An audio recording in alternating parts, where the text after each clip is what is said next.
Welcome to Wife Cheating Story. I hope you have an enjoyable and relaxing time listening. Let's get started.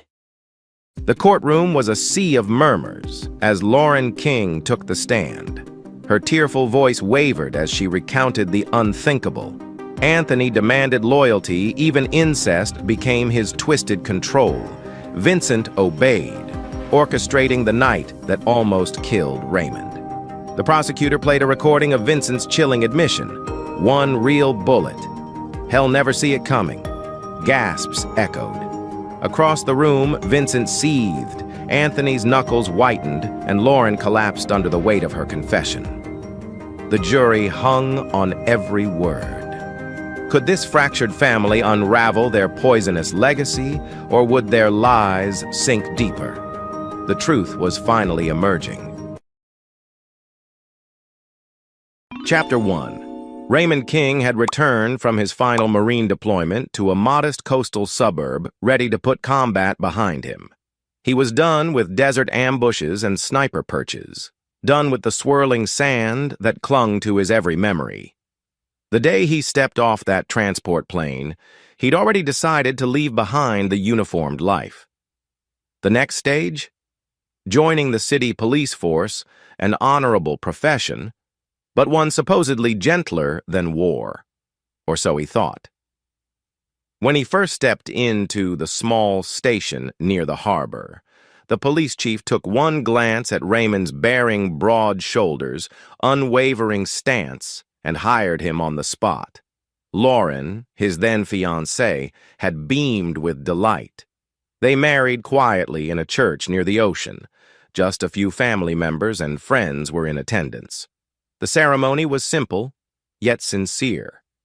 Even in that moment, Raymond noticed how Lauren avoided direct eye contact with his father, Anthony, but he chalked it up to nerves. Something about Anthony's presence always put people on edge. He was a retired judge, known for a steely aura and subtle intimidation. Raymond had never given it deeper thought. Anthony was simply formidable. Within a year, their daughter Ruby was born. Her first cry sent rays of hope through Raymond's heart. She was the bright spot that made his sacrifices feel worthwhile. He found a small home near the water, a place where he could fish on weekends or take Ruby strolling along the rocky shoreline. On the surface, life seemed perfect, but there were small cracks, Lauren's tired eyes at night, her abrupt phone calls that ended whenever Raymond walked in. Still, he trusted her. She was his wife, and he believed in their marriage. Anthony's hush-hush disapproval had started long before the wedding.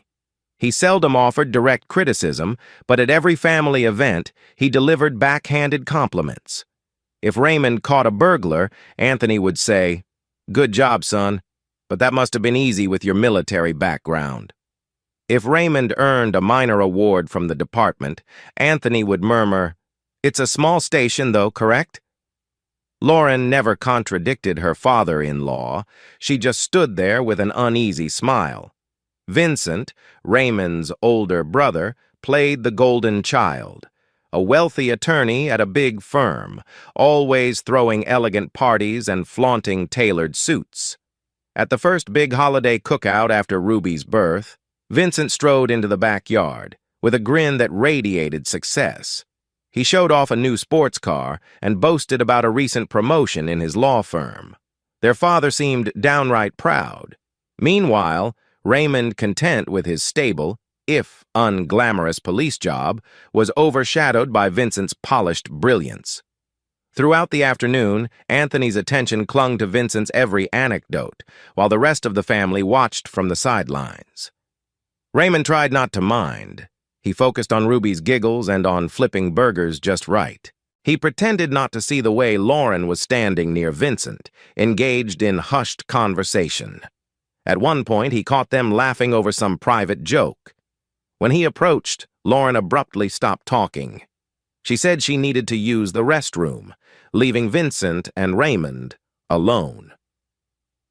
Vincent smirked and offered a hollow compliment about fatherhood, which Raymond politely acknowledged. Something in Vincent's tone felt off. but Raymond tried to dismiss the concern. Not everything had to be suspicious. His father, Anthony, pulled him aside after dessert. "Any bigger plans, son?" he asked, swirling iced tea in a glass. "You're a king. We do more than patrol sleepy neighborhoods." Raymond just replied evenly, "I'm content. I like serving the town, Dad." Anthony's eyebrows rose, but he said nothing more. Later that evening, with the sun setting behind them, Lauren excused herself from the gathering. "Vincent and I have some business detail to finalize for my law firm," she explained. "It's just a short meeting. We won't be long." Raymond's father gave an approving nod, as if praising Lauren's dedication to something beyond small-time policing. Meanwhile, Raymond watched them climb into Vincent's sleek car and drive away. He felt the first sting of jealousy. Not the typical suspicion of a cheating spouse, he just hated seeing Vincent overshadow him, even in his wife's eyes. He didn't vocalize it. He just loaded a cooler back into the trunk. Sometimes the simplest tasks cleared his mind. That night, though, his mind would not be cleared so easily. Weeks passed. Lauren started coming home late. She claimed it was the new job at a big law firm downtown. Raymond tried to be supportive. Everyone knew how demanding the legal world could be. He'd ask if she needed help, if she wanted him to pick Ruby up from daycare. Lauren nodded mechanically, giving curt replies. Her phone notifications kept lighting up at odd hours, texts or calls from unknown names. She insisted these were associates or firm paralegals. He wanted to trust her wholeheartedly, but his gut twisted with a quiet alarm. Not fear, exactly, just a sense that something was off. One night, at nearly midnight, Raymond's phone buzzed. The message was from Lauren's number, but it simply read, "Missing you. Can't wait until tomorrow." Confused, he rechecked the sender. Yes, it was definitely her phone. But the message had to be meant for someone else. He stared at the screen, cold dread inching up his spine. Lauren was right there in bed beside him, apparently asleep. Gently, he leaned over and saw her phone on the nightstand. Another message popped up, as if in reply from an unlisted number. It read something like, "Me too. Keep him clueless." Raymond's stomach clenched. He gently placed his phone back down, unsure how to process this. Accidental message? Wrong recipient? If it was truly for him, why mention "keep him clueless"? Bile rose in his throat. He decided not to confront her outright, not until he knew for sure. His marine instincts urged caution and the need for evidence. Sometimes a single glimpse told an entire story, but he had to be certain. He confided in no one for the moment. The next day, he finished his shift early and came home unannounced. Lauren's car was in the driveway. Ruby was at a friend's house for a play date, so the place should have been quiet. But as soon as he stepped in, he heard muffled laughter from upstairs.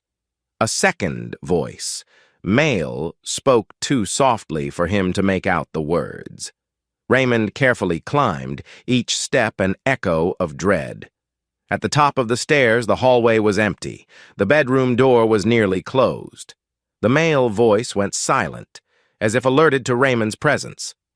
Swiftly, he pushed open the door. The room was empty. An open window let in a cool breeze. The curtains swayed as if someone had just slipped out. There was a faint trace of cologne in the air, not the brand Raymond used.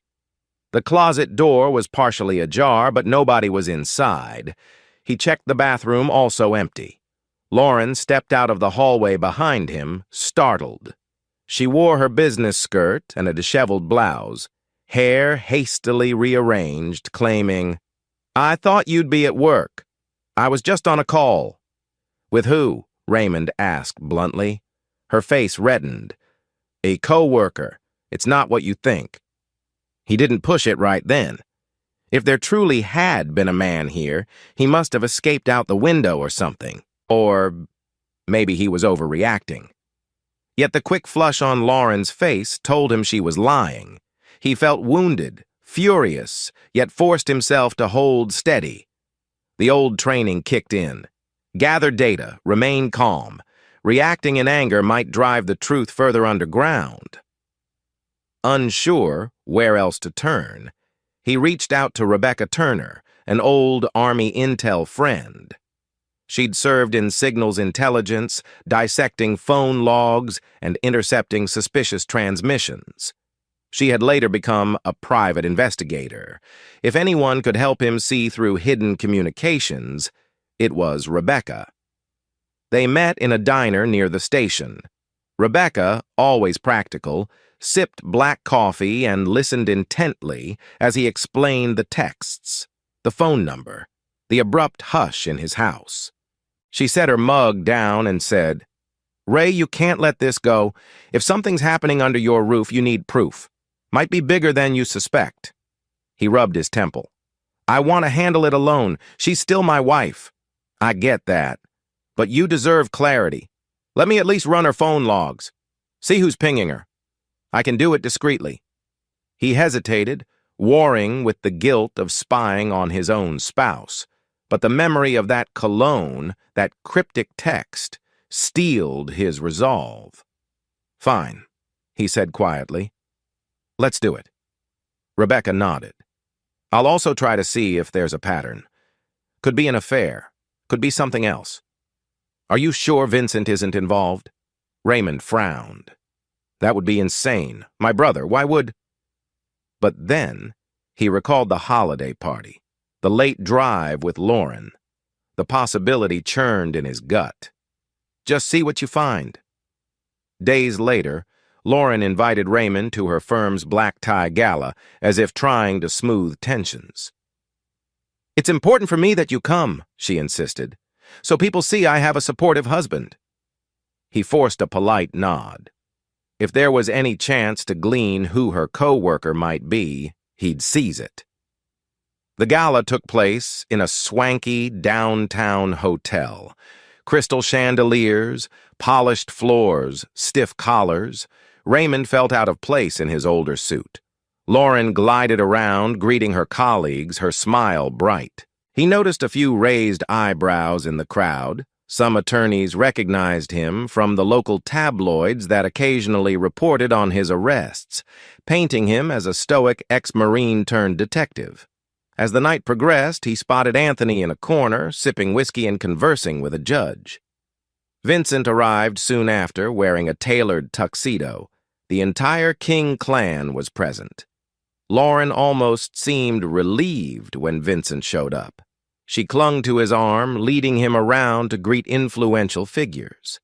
Raymond noticed them whispering in each other's ears, smiling in ways that felt far too cozy.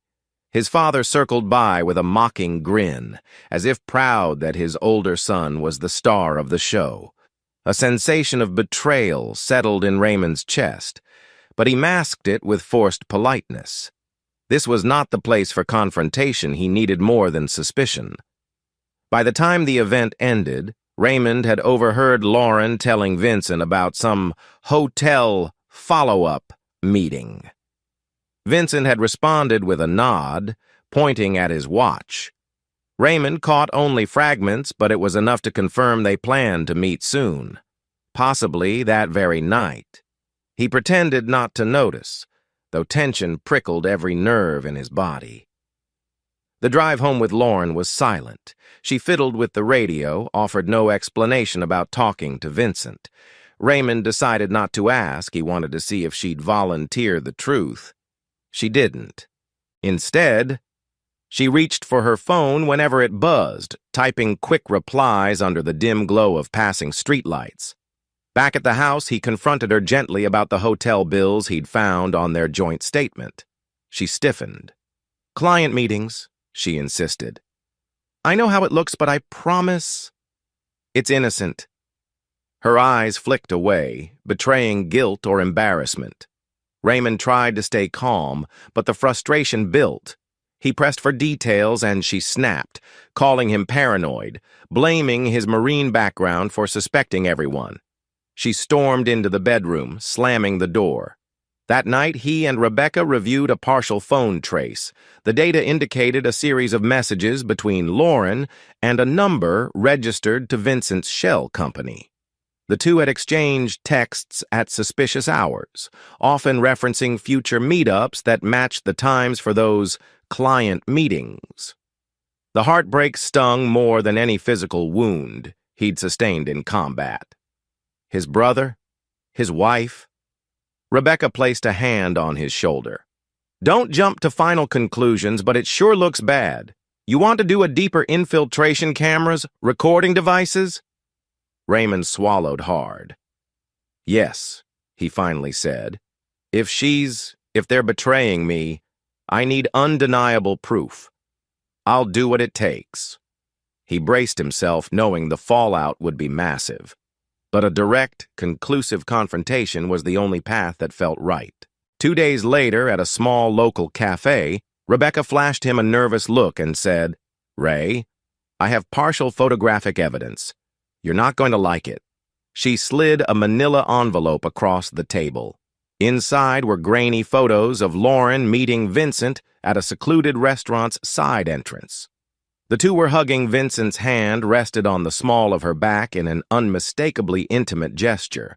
Another image showed them stepping into his car, smiling. The timestamps proved they'd been spending hours together on nights she had claimed to be working late. Raymond's vision blurred with anger. He took a shaky breath. "My own brother, my father's golden boy," he muttered. "What about Anthony? Does he know?" Rebecca's voice wavered. "He might know more than you think. Anthony's a master at controlling narratives. This family could be—" She hesitated. "It's complicated, Ray." He clenched his jaw. "Then I'll uncover it all. I'm done being in the dark." "Be careful," Rebecca warned. "They might not stop with an affair. They could try something bigger if cornered." Raymond gazed at the photos one last time, then closed the envelope. His heart pounded, but his resolve hardened. "I won't be cornered. I'll handle this on my terms. They wanted me clueless. They're about to learn they underestimated me." Chapter 2. In the aftermath of confirming Lauren and Vincent's affair, Raymond's mind churned with countless scenarios. Pride, fury, heartbreak they warred in his chest every waking moment. He took a short leave from the station, calling it personal time. Meanwhile, Rebecca quietly ordered hidden cameras and voice recorders, the sort used by private investigators. Together, they began rigging the King household for surveillance. If there was more to this betrayal, some deeper scheme, he wanted the entire truth laid bare. Late one evening, they carefully installed cameras in the living room, kitchen, and upstairs hallway. Raymond felt guilty about invading his own home's privacy, but the weight of suspicion pressed him forward. He placed a discreet device in Lauren's car as well, near the dashboard. Rebecca taught him how to monitor signals from a secure laptop. His hands shook slightly when he positioned the final camera in the bedroom. He recalled their wedding vows, how naive he'd been to trust so blindly. Yet even now, part of him still hoped for an explanation that made sense, that absolved her. Betrayal stung more brutally than any bullet. "Just a bit longer," he muttered to himself, "and I'll know everything." The next day, as if on cue, Vincent snuck into the house while Raymond was out. The camera feeds caught it all. Vincent kissed Lauren in the foyer, referencing the firm and congratulating her for fooling that clueless cop. Raymond watched from a remote connection, each word twisting the knife deeper. Vincent said, "We have to maintain appearances. Anthony expects you at his dinner next week, so keep playing the loyal wife." Lauren giggled, adding, "Poor Raymond, he's so proud of his silly patrol job." Something in her tone was dismissive, even mocking. Raymond clenched his fists, the Marine discipline barely containing his rage. He forced himself to keep listening. Vincent mentioned some hidden motive with the law firm, but the conversation was cryptic. They used phrases like the family alliance, resources, and Anthony's approval. Lauren seemed pleased about securing more financial stability. It was disgusting hearing them turn Raymond's marriage into a stepping stone for personal gain. And the final blow? Hearing Vincent call her my sweet sister-in-law. The arrogance seethed. But the worst was yet to come. That night, a call came through the living room recorder, Anthony's voice. He was speaking to Lauren in a low whisper, praising her manipulative abilities. She teased him back with an unsettling warmth. Then Anthony said something chilling. "We keep it in the King bloodline." Raymond nearly vomited when he realized the implication. Incest? Some twisted arrangement with his father? He replayed the snippet, trying to confirm he'd heard correctly. The lines were fuzzy, but the words were undeniable. Lauren's voice. "You taught me well, Anthony. Don't worry, I'll keep him blind." Shattered, Raymond sank to the floor. His father, his wife, possibly even his brother. This was no ordinary affair. It was a grotesque labyrinth of family corruption. He recalled small cues from the past, Lauren's uneasy glances at Anthony, the awkward hush whenever they were in the same room. Now the puzzle pieces aligned in the most horrifying way. Rebecca arrived soon after, and he played the recordings for her. She was ashen-faced. "I suspected Vincent. But Anthony, too? Good Lord, Ray. This goes beyond a simple betrayal. It's—" She didn't finish the sentence, perhaps because the horror spoke for itself. They deliberated on the next steps. If the father had that kind of twisted hold on Lauren, was there a bigger plot at play? Political blackmail, financial exploitation. Maybe they wanted to leverage Raymond's police pension or manipulate his official connections.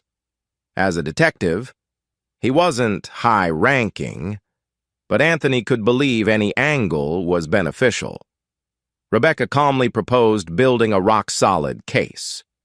"They might try to ruin you if you confront them prematurely," she said. "Record everything. Compile hard evidence. Then strike. Legally, you can't let them slip away with a handful of technicalities. They're cunning." A swirl of emotions clouded Raymond's mind. He pictured Ruby, their daughter, caught in this vile family web. She was a teenager now, mostly preoccupied with school and friends, but the revelations threatened to blow her world apart.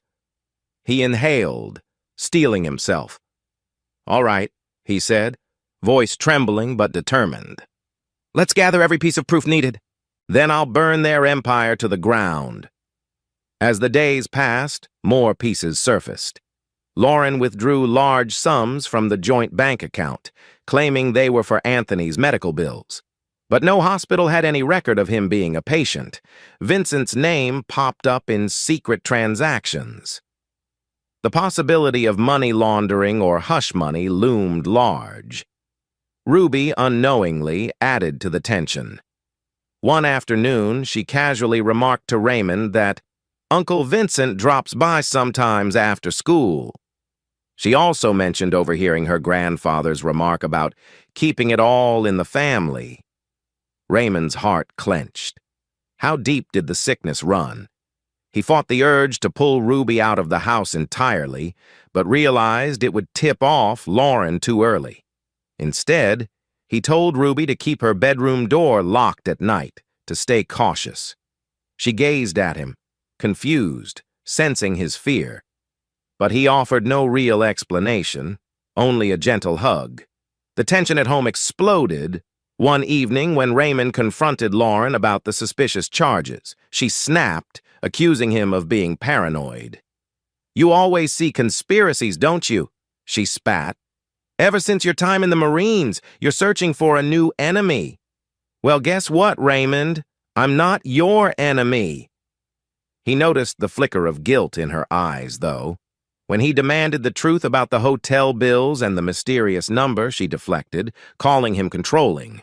The argument escalated into shouting. Then she stormed out, slamming the door with enough force to rattle the frames on the walls. The house fell silent, except for Ruby's soft sobs in her room. Raymond dialed Rebecca. "I'm done waiting," he muttered.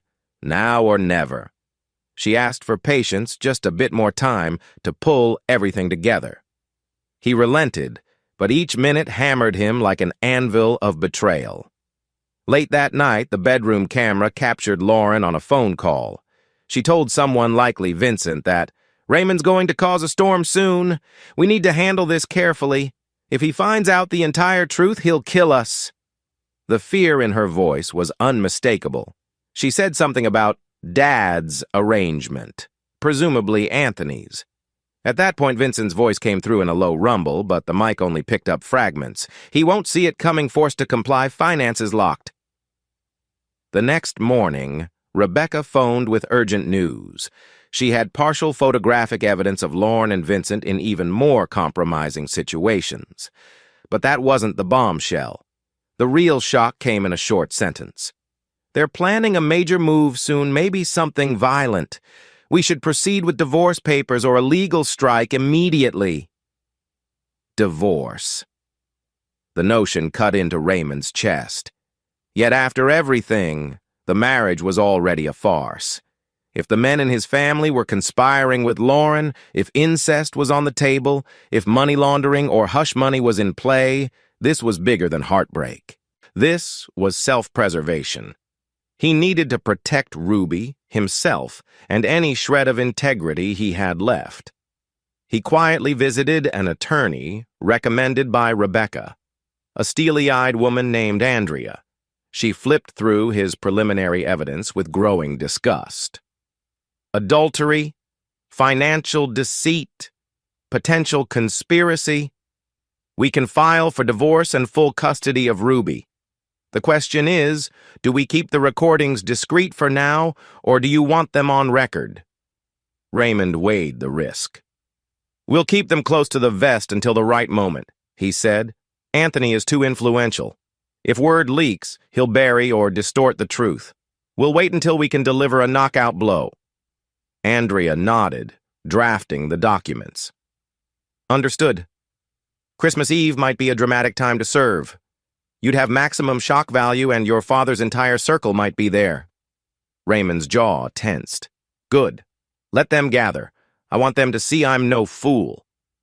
The tension reached a boiling point as the family prepared for Anthony's grand Christmas dinner at his estate. A lavish gathering with extended relatives, colleagues, some local dignitaries. Lauren half-heartedly asked if Raymond would attend. He said yes, never revealing his plan to humiliate her publicly. He pictured confronting them all in front of the people they valued most, an audience of enablers and sycophants. On the day of the dinner, everything sparkled with artificial holiday cheer. The estate glowed with festive lights, the massive tree in the foyer loaded with ornaments. Anthony played the charming host, greeting the wealthy and powerful. Vincent strutted around with that smug grin. Lauren wore a dazzling dress, though her eyes darted nervously. Ruby stayed close to Raymond, sensing undercurrents of hostility. "Dad, are you okay?" she whispered at one point. He patted her shoulder. "I'm fine, sweetheart. Just watch your back. If anything feels wrong, get out of the way." She frowned, baffled by his cryptic warning, but obeyed. After a grand feast, as everyone milled about sipping cocktails, a stranger in a suit stepped through the ornate doors. The man carried a stack of papers. He paused in the center of the room, calling out in a loud, formal voice, "Lauren King, I have legal documents for you, divorce summons and complaint." The hush that fell was instant, gasps echoing off marble floors. Lauren's face went pale. Vincent and Anthony looked thunderstruck. Lauren reached for the envelope, her hand shaking. Then she collapsed onto a nearby chair, tears streaming. Vincent dropped his glass with a crash, striding toward Raymond with clenched fists. Anthony's expression twisted into pure malice. "You dare do this here?" he snarled. Raymond, muscles taut, simply said, "The show's just starting. You wanted to keep me blind. Now the truth comes out." He spotted Ruby in the corner, wide-eyed. This was not how he wanted her to learn, but it was too late to shield her from the meltdown. Vincent lunged, but relatives held him back. Anthony's lips curled. "You'll regret this, boy." Raymond locked eyes with him, no longer fearful. "No, Dad. You'll regret underestimating me. I'm not so easy to destroy." Chapter 3.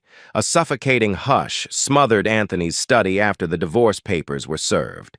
While guests scrambled to gossip, Lauren, Vincent, and Anthony retreated behind closed doors. Unbeknownst to them, Rebecca had placed a hidden camera in the study during an earlier pretext visit, forging some excuse about decorations. Now, Raymond watched on a live feed from his phone in a secluded hallway, heart pounding. Inside, Vincent ranted. "We can't let Raymond humiliate us. We finish him before he can push this case further." Lauren's tears glimmered as she whispered, "He has evidence. The recordings, I don't know how, but he's smarter than we thought." Anthony, face dark with fury, hissed, "He's become a liability.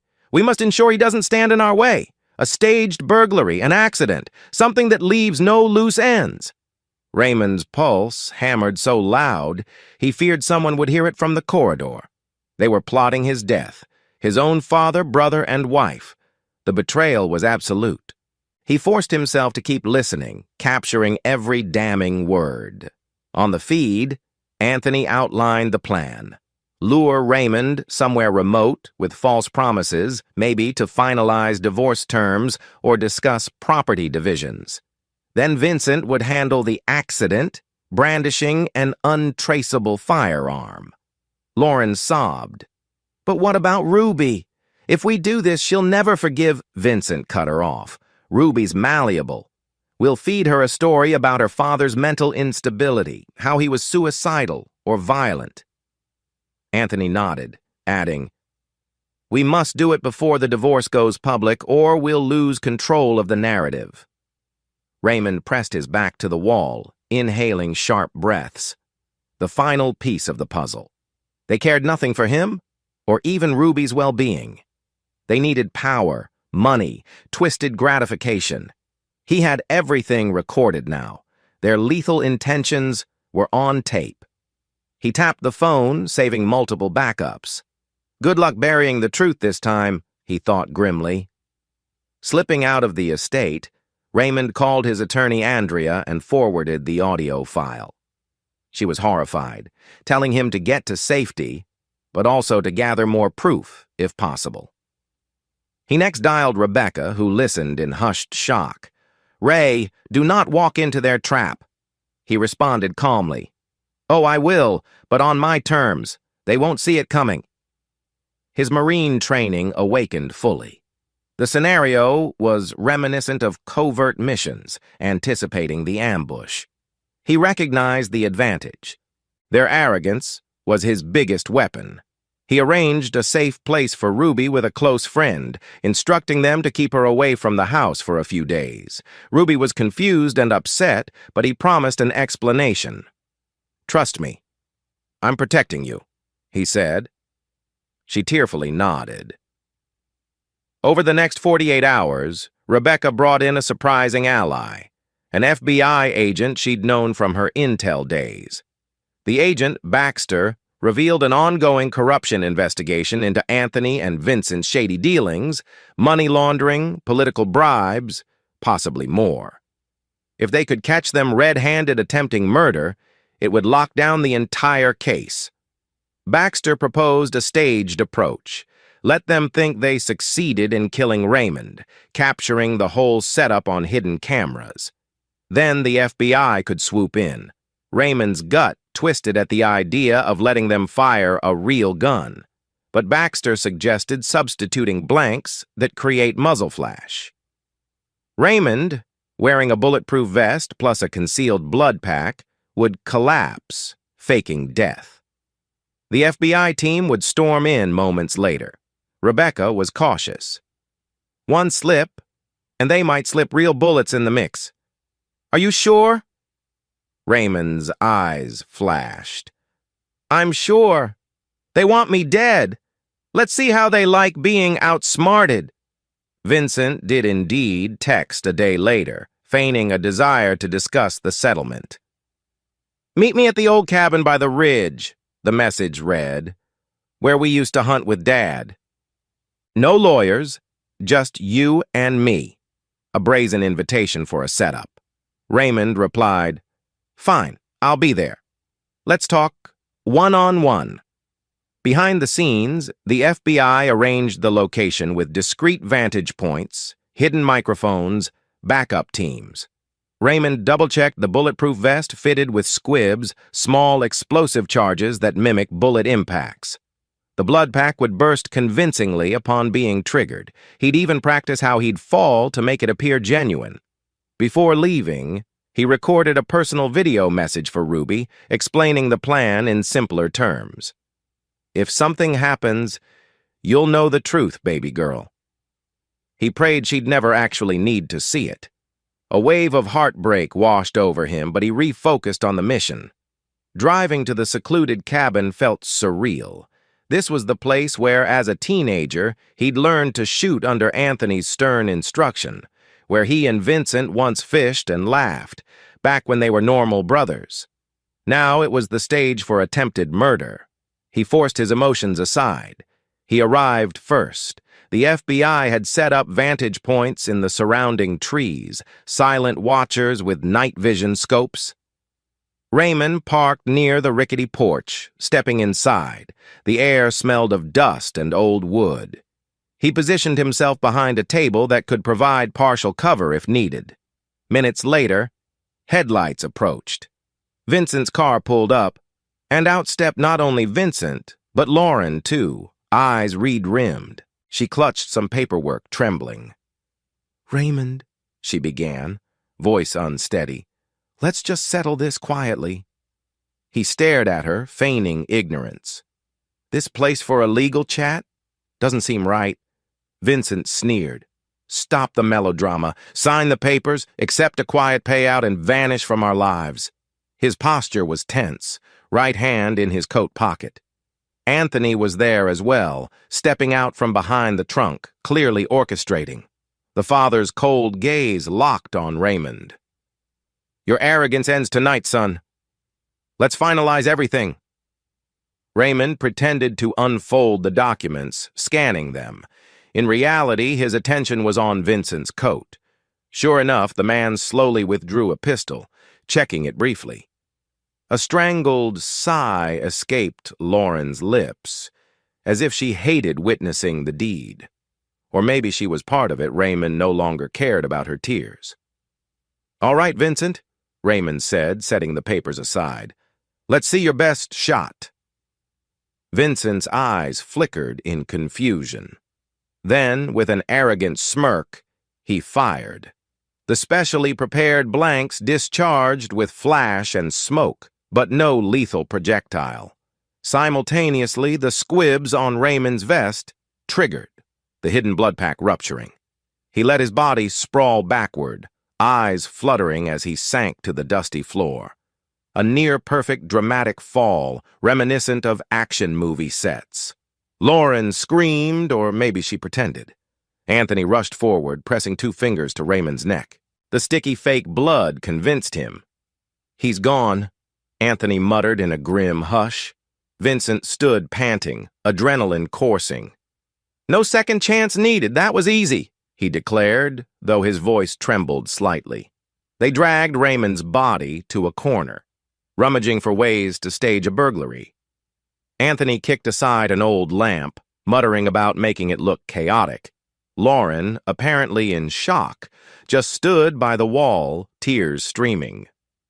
I told you we shouldn't do it, she moaned. Vincent snapped back. There was no other way.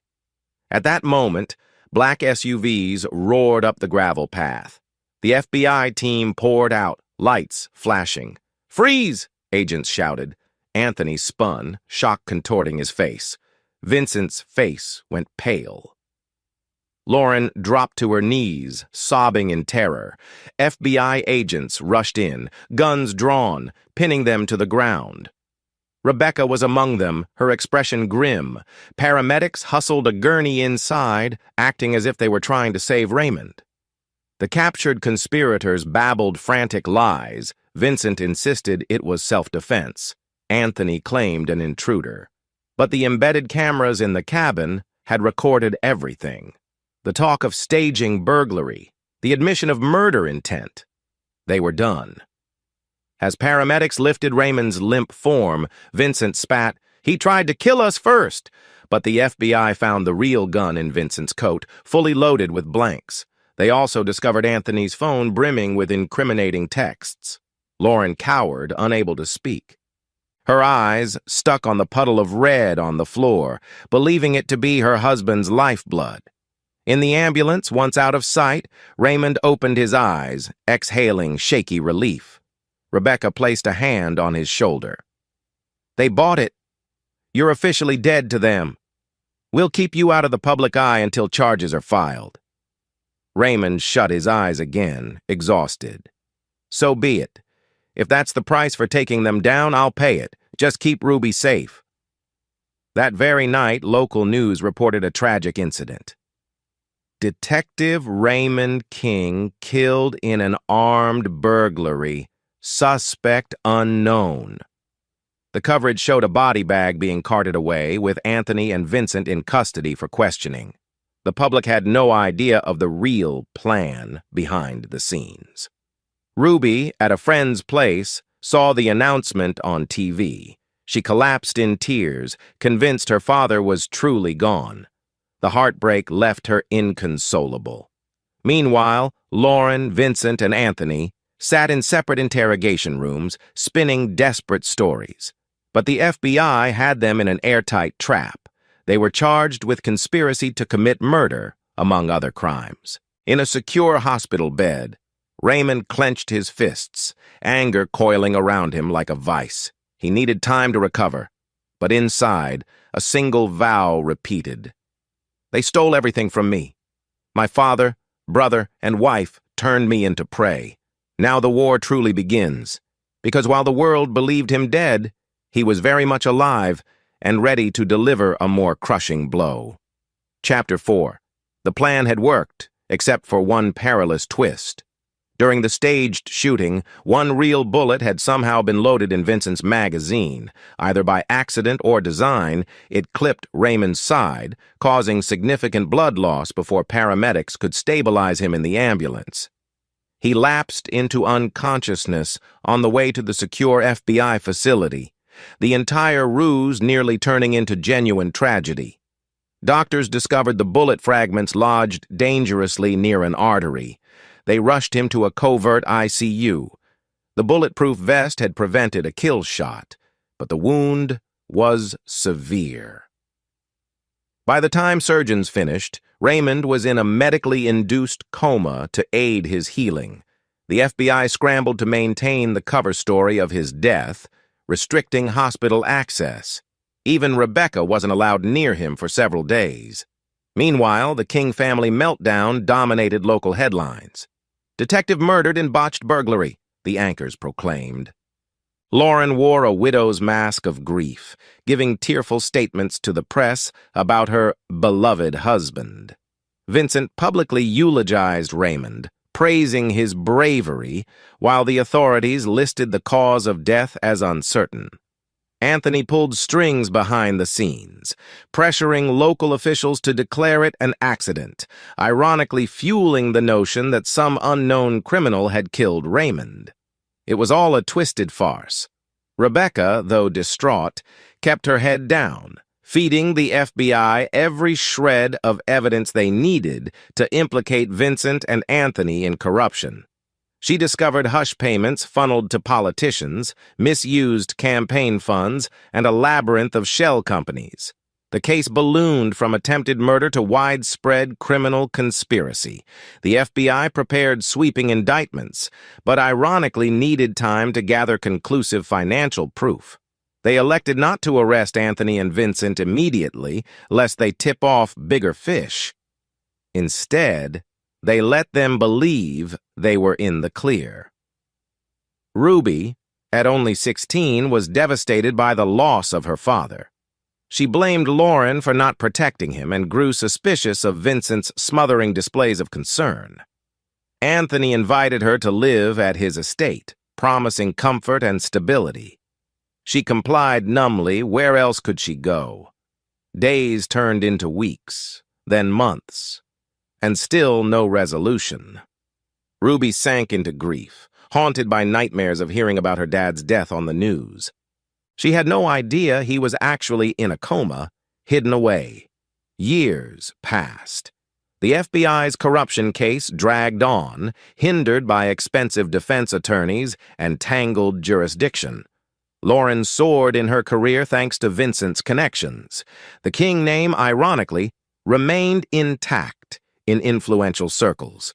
Some whispered rumors that the entire burglary story had holes, but no one dared challenge the retired Judge Anthony. Vincent, seizing political opportunities, rose to major influence in the region, overshadowing that entire fiasco with new achievements. Anthony, though retired, quietly pulled the strings, as he always had.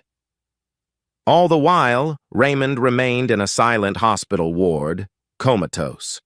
His body fought infections, endured complications. The FBI had no choice but to let the official story stand. Detective King was deceased. Should he ever awake, they planned to place him under witness protection. A full decade slipped by.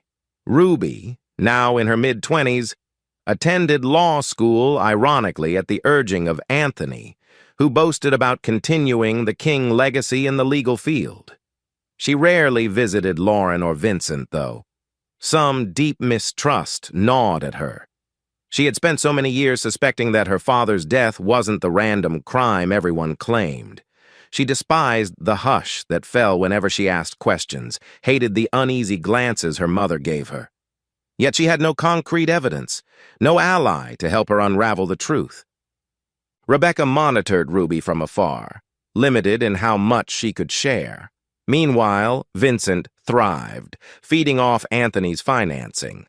More rumors circulated about their moral depravity, incestuous parties, blackmail, hush money, but these rumors never fully surfaced in the mainstream. They were whispered in shady corners, swiftly suppressed by Anthony's power. Lauren played the dutiful partner, living in comfort and privilege. She gave interviews praising the King family success story. If she felt guilt, she buried it deeply. Then, in a private, heavily guarded facility, Raymond stirred. After 10 years, his doctors woke him from a medically induced coma.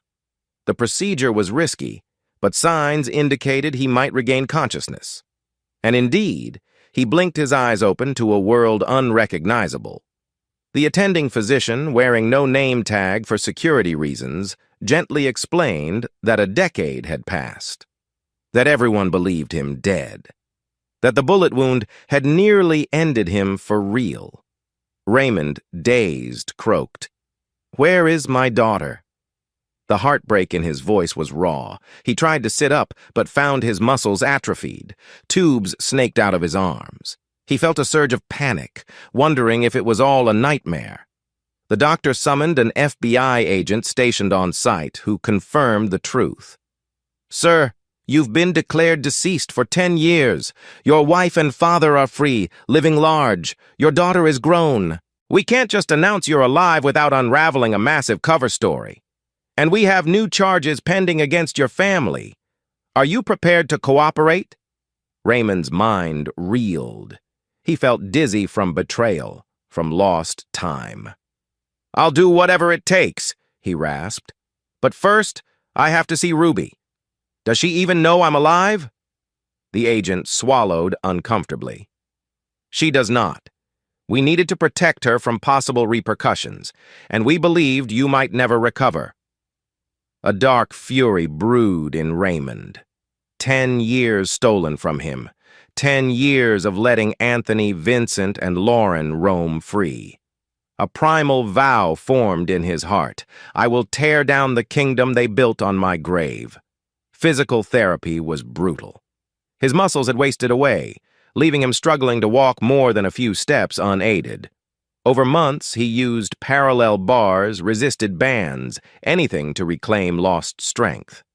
Every session burned, but he pressed on, fueled by anger and longing for Ruby. He devoured news clippings about the past decade. He saw photos of Lauren next to Vincent at political galas. He read about Anthony's retirement parties, lavish fundraisers. He discovered that Ruby, heartbreakingly, had written articles in her law school journal condemning the unsolved murder of her father, yet no one provided her real answers. The FBI agent, Baxter, who had orchestrated the original plan, reintroduced himself. "We never intended you to remain under so long," he admitted with regret. "But once you were stable, we lacked the evidence to bust them fully. We couldn't blow your cover. We're close now, though. If you'll testify about the murder plot," Raymond nodded curtly, ignoring the bitterness. "I'll do it, but I'm not staying hidden. I want them to see me. Fear me." Rebecca finally stepped through the door one afternoon, tears brimming. "Ray, I'm so sorry. I tried everything to keep them from rising to power, but it was complicated." She explained how the FBI had wanted more comprehensive indictments, how Anthony's network was bigger than they anticipated. Raymond clenched his fist on the walker's handle.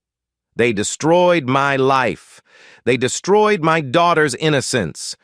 Now we finish what we started." Bit by bit, the FBI updated him on every vile detail that had surfaced.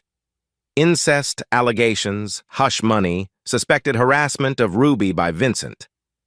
Ray's stomach churned, imagining the trauma his daughter endured with these twisted relatives. "She's 26 now," Baxter said gently. "She attends law school, barely communicates with Lauren or Vincent. She's searching for closure about you." Raymond demanded to see her, but the FBI urged caution. "We need to reintroduce you carefully, or you'll lose the advantage of surprise," Baxter said. "They mustn't know you're alive until we have them cornered, or they might flee the country, or do worse." He glared at the agent. "Enough stolen time.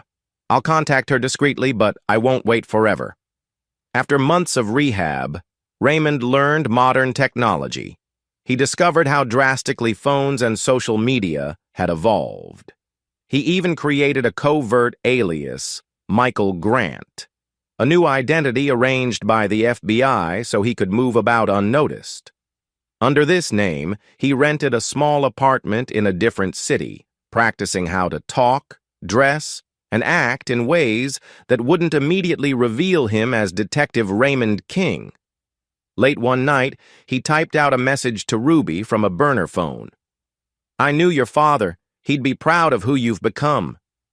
He sent it with trembling hands, uncertain how she'd respond. Within the hour, a cautious reply arrived. "Who is this? Please tell me more." They exchanged cryptic texts for days. Ruby was intrigued but wary.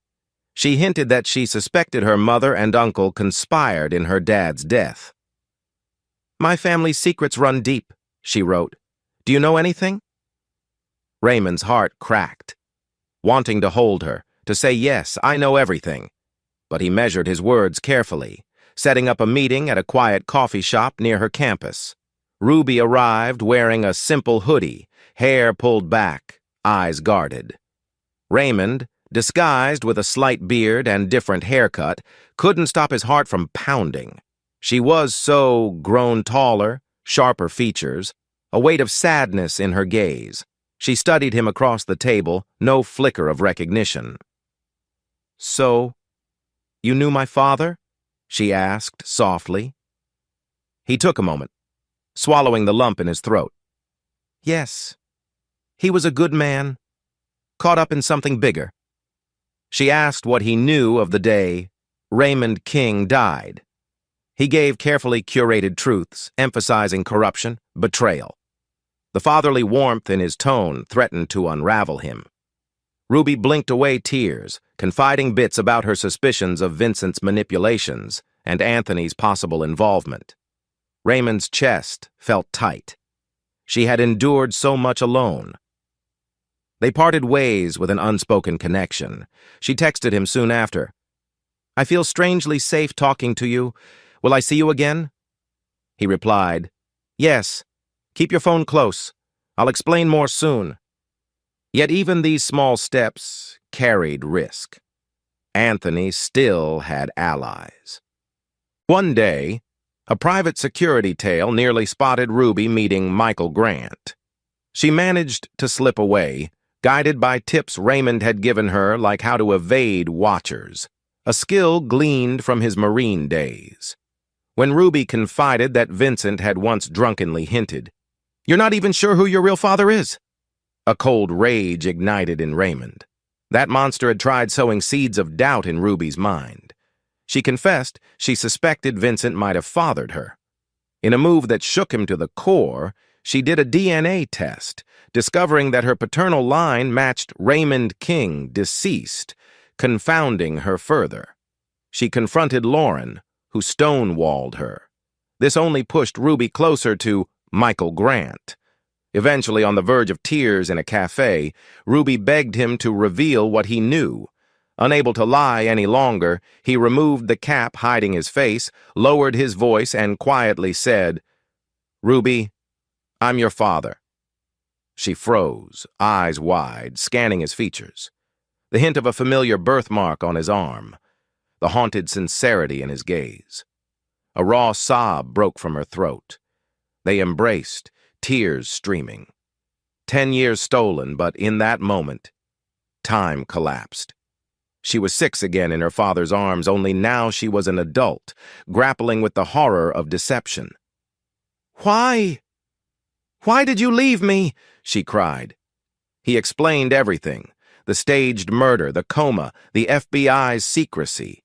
Fury and relief warred in her face. They left the cafe hand in hand, forging a new alliance. "What do we do now?" she asked unsteadily. Raymond's jaw tightened with determination. "We take them down. All of them." Chapter 5.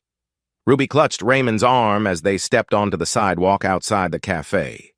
It was twilight, the sky tinged with orange and purple. She couldn't stop staring at him, her father, the man she'd mourned for a decade, miraculously standing right beside her. Her emotions seesawed between awe, relief, and blazing anger at the years stolen from them. They found a bench beneath a flickering street lamp, sitting in tense silence for a moment. Ruby fiddled with the strap of her bag, while Raymond's gaze darted around, half expecting watchers. Eventually she demanded, "So all this time you were alive in a coma?" Raymond nodded, voice low. "There was a bullet that wasn't supposed to be real. It nearly killed me, and once the FBI had me listed as dead, they thought. Revealing the truth too soon would compromise a bigger operation." Ruby's eyes brimmed with unshed tears. "Bigger operation? You mean the corruption, the incest rumors, everything tied to Anthony and Vincent?"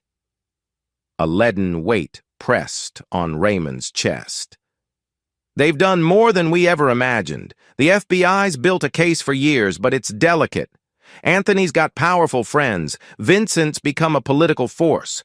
I was the only direct witness to their murder plot. But I was in no shape to testify." She swallowed hard. "And Mom, she was part of that murder plan, too?" Raymond didn't sugarcoat it. "Yes, she helped them set me up. She isn't just misguided, Ruby. She's knee-deep in their schemes. The details, they're ugly." Ruby pressed trembling fingers to her temple, fighting a wave of nausea. "I suspected so many lies, but never this huge. God, Dad. Everything they taught me, everything about our family was twisted. Wasn't it?" He gently placed a hand on her shoulder. "I wish I could have shielded you from it all. But we can't change the past. Only finish this." expose them, and ensure they never hurt you again. They relocated to a hidden safe house that Raymond and Rebecca had arranged, a modest one-bedroom unit in an older brick apartment complex, blending in with the hum of city life. Inside, the space was sparse, a couch, a fold-out table, and blackout curtains. Rebecca greeted them with tight relief. She offered Ruby a seat, then looked at Raymond, voice hushed. "We need to talk next steps. The FBI knows you two have connected, which wasn't exactly the plan, but it might be the catalyst we need." Ruby, reeling, blurted, "I want in on this operation. I'm done being manipulated. If we're exposing them, I'll help." Rebecca gave her a cautious once-over. "This isn't just a typical legal takedown. We suspect they still have friends in high places, people who want to bury evidence. Plus, Vincent's goons are rumored to be violent. If they sense you working against them, your life's in danger." Ruby straightened her shoulders. "They can try." Raymond's paternal concern surfaced. "Rebecca's right. They won't hesitate to use scare tactics on you. Or worse." But Ruby's eyes burned with determination. "I've already lived in their shadow for a decade. I'm not backing down. Tell me what to do."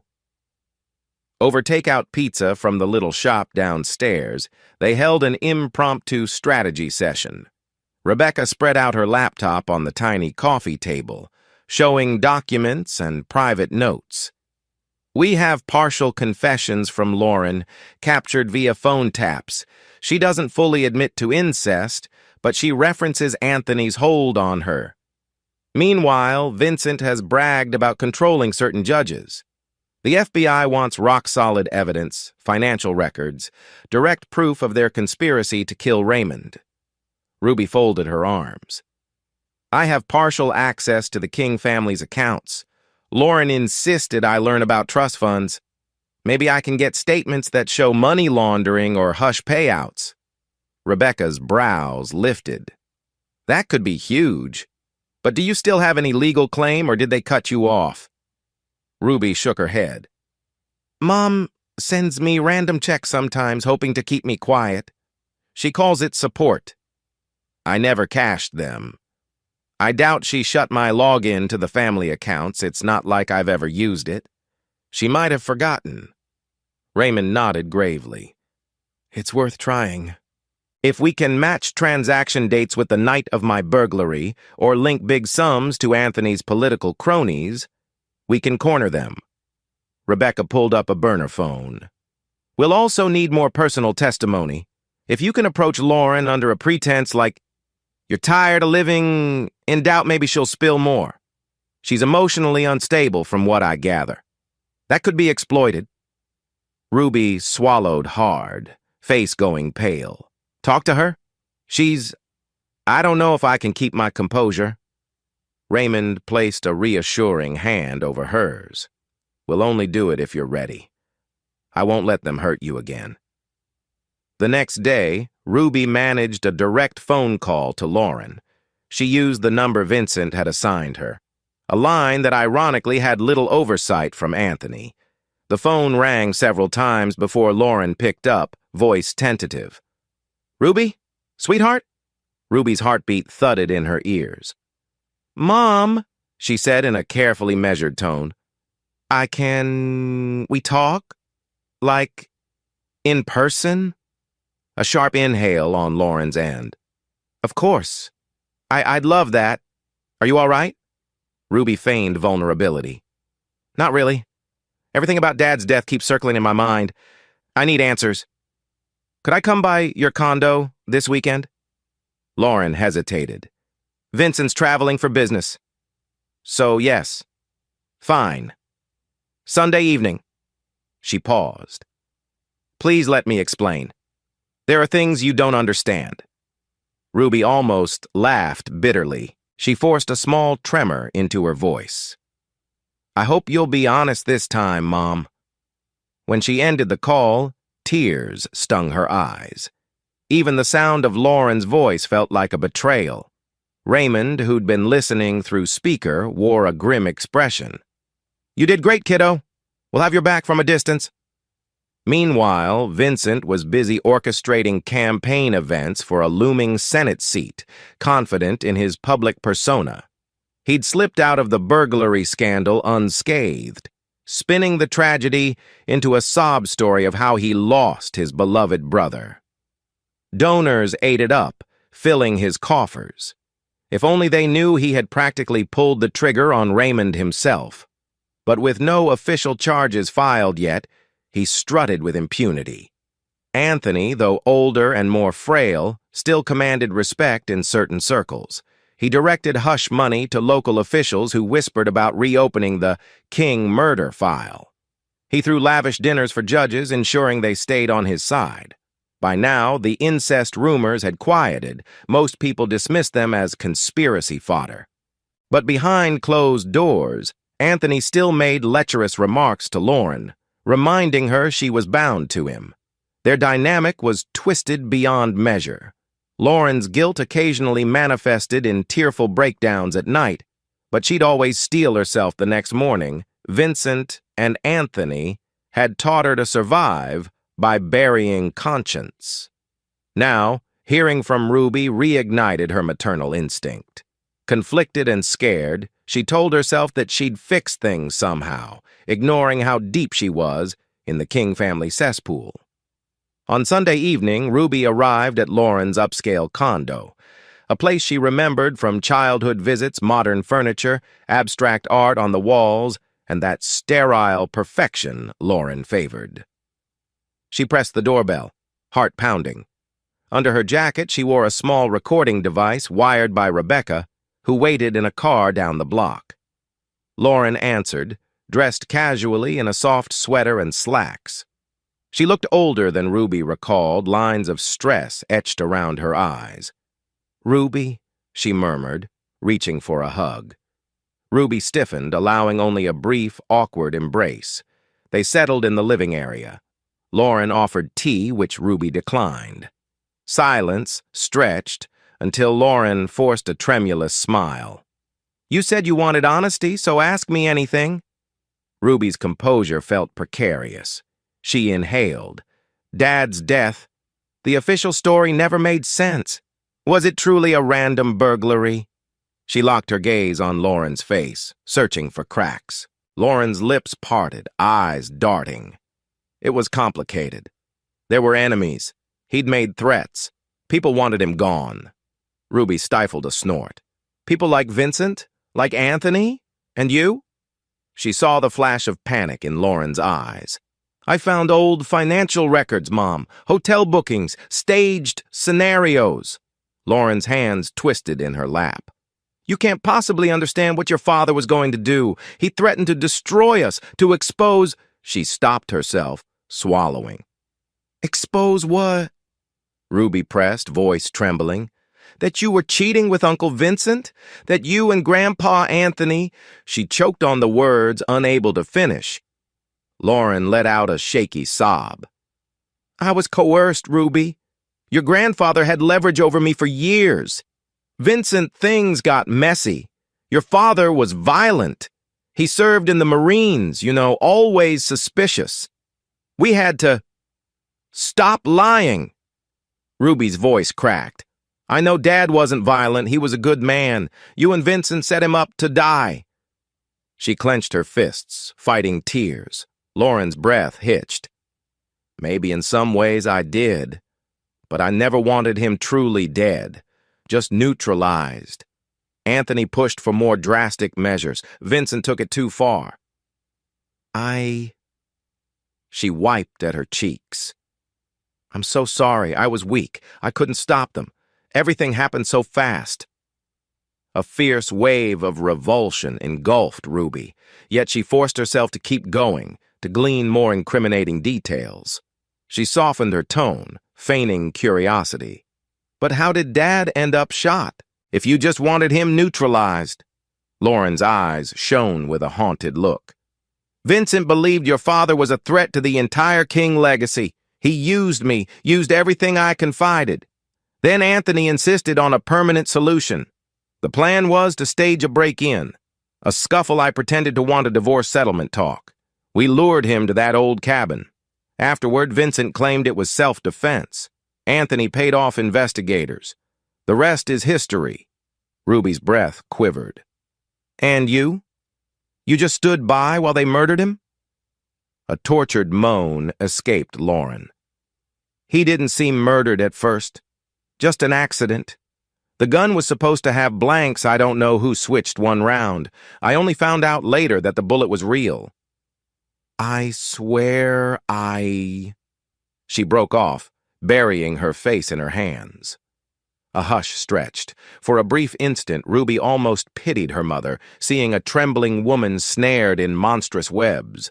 But the anger rose again, recalling the decade of lies. She said quietly, "So you admit, you, Vincent, and Anthony orchestrated it. You all conspired." She willed herself not to show too much emotion, conscious of the recorder capturing every word.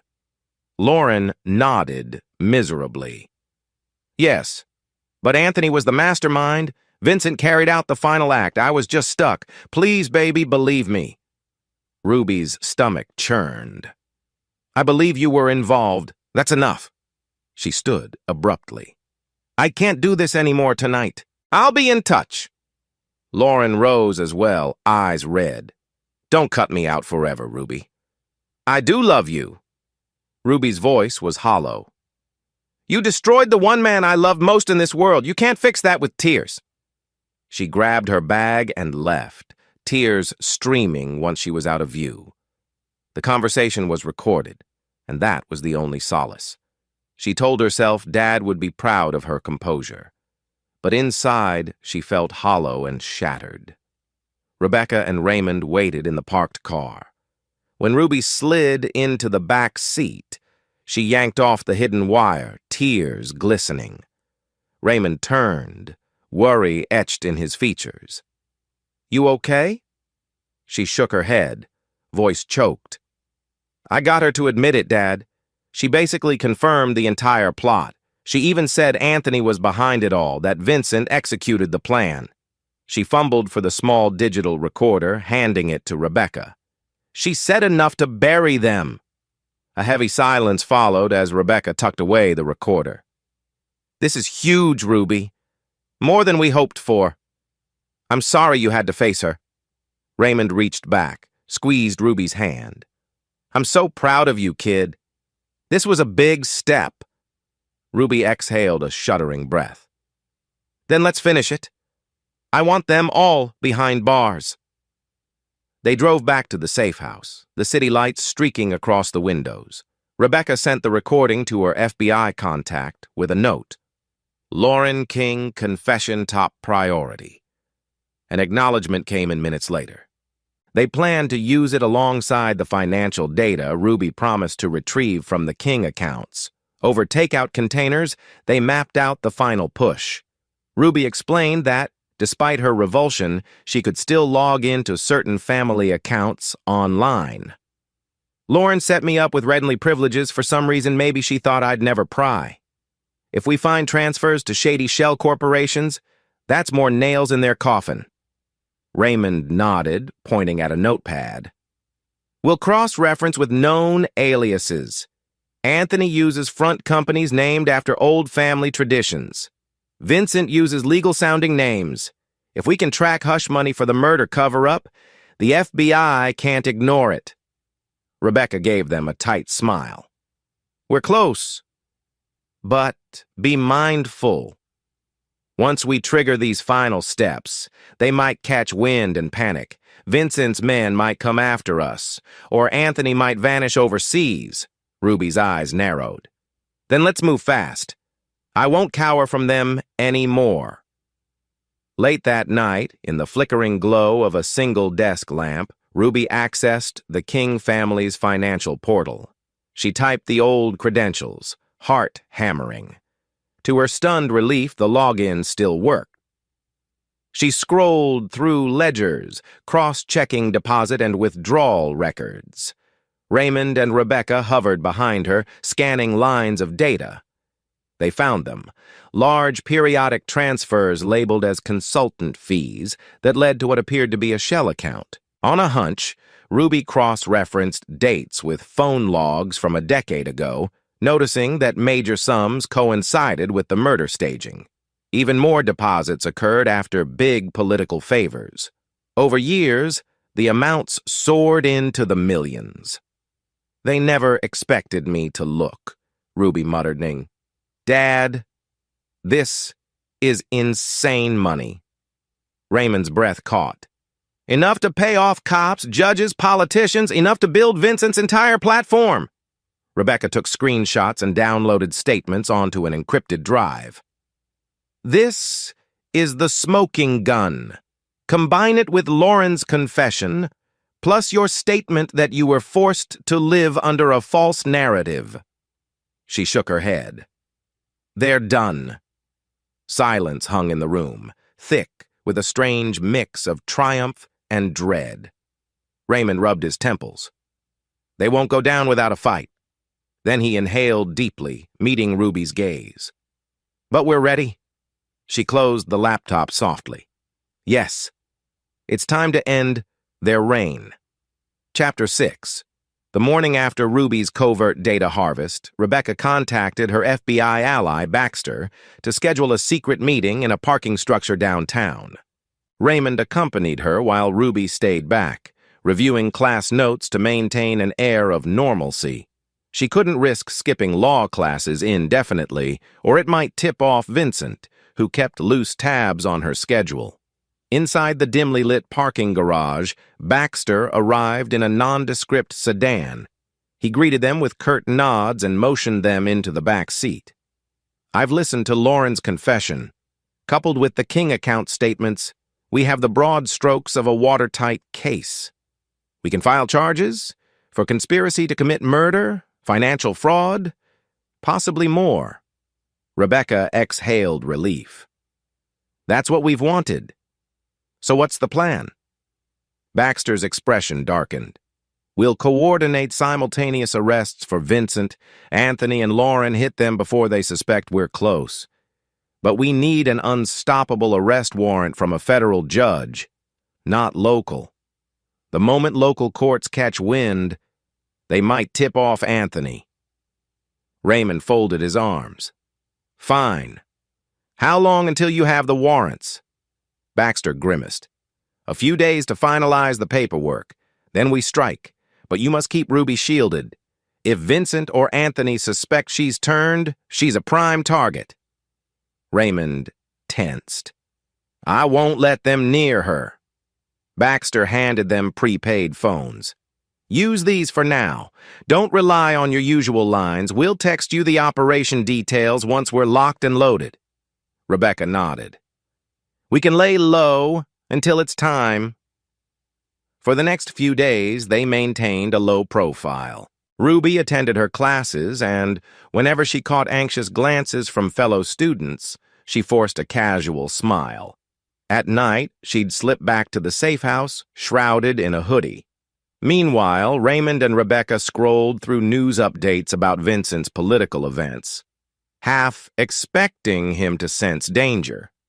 But so far, the King clan remained oblivious, until the day Lauren, sounding shaky, left a voicemail on Ruby's old phone. "Honey, we need to meet again. I've told Vincent you're asking questions. He's furious. Please call me. I'm worried." Ruby played the message for Raymond and Rebecca, who exchanged worried looks. "She must realize I was gathering intel," Ruby murmured. "She's covering her tracks." Raymond frowned. "Vincent is furious, which means he might suspect you. That puts you at serious risk. We should consider relocating you or having you skip town until the arrests go through." Ruby squared her shoulders. "I'm not running. If we vanish, they'll know for sure we're onto them. Let me handle it. I'll ignore her calls for now. It'll keep them uncertain."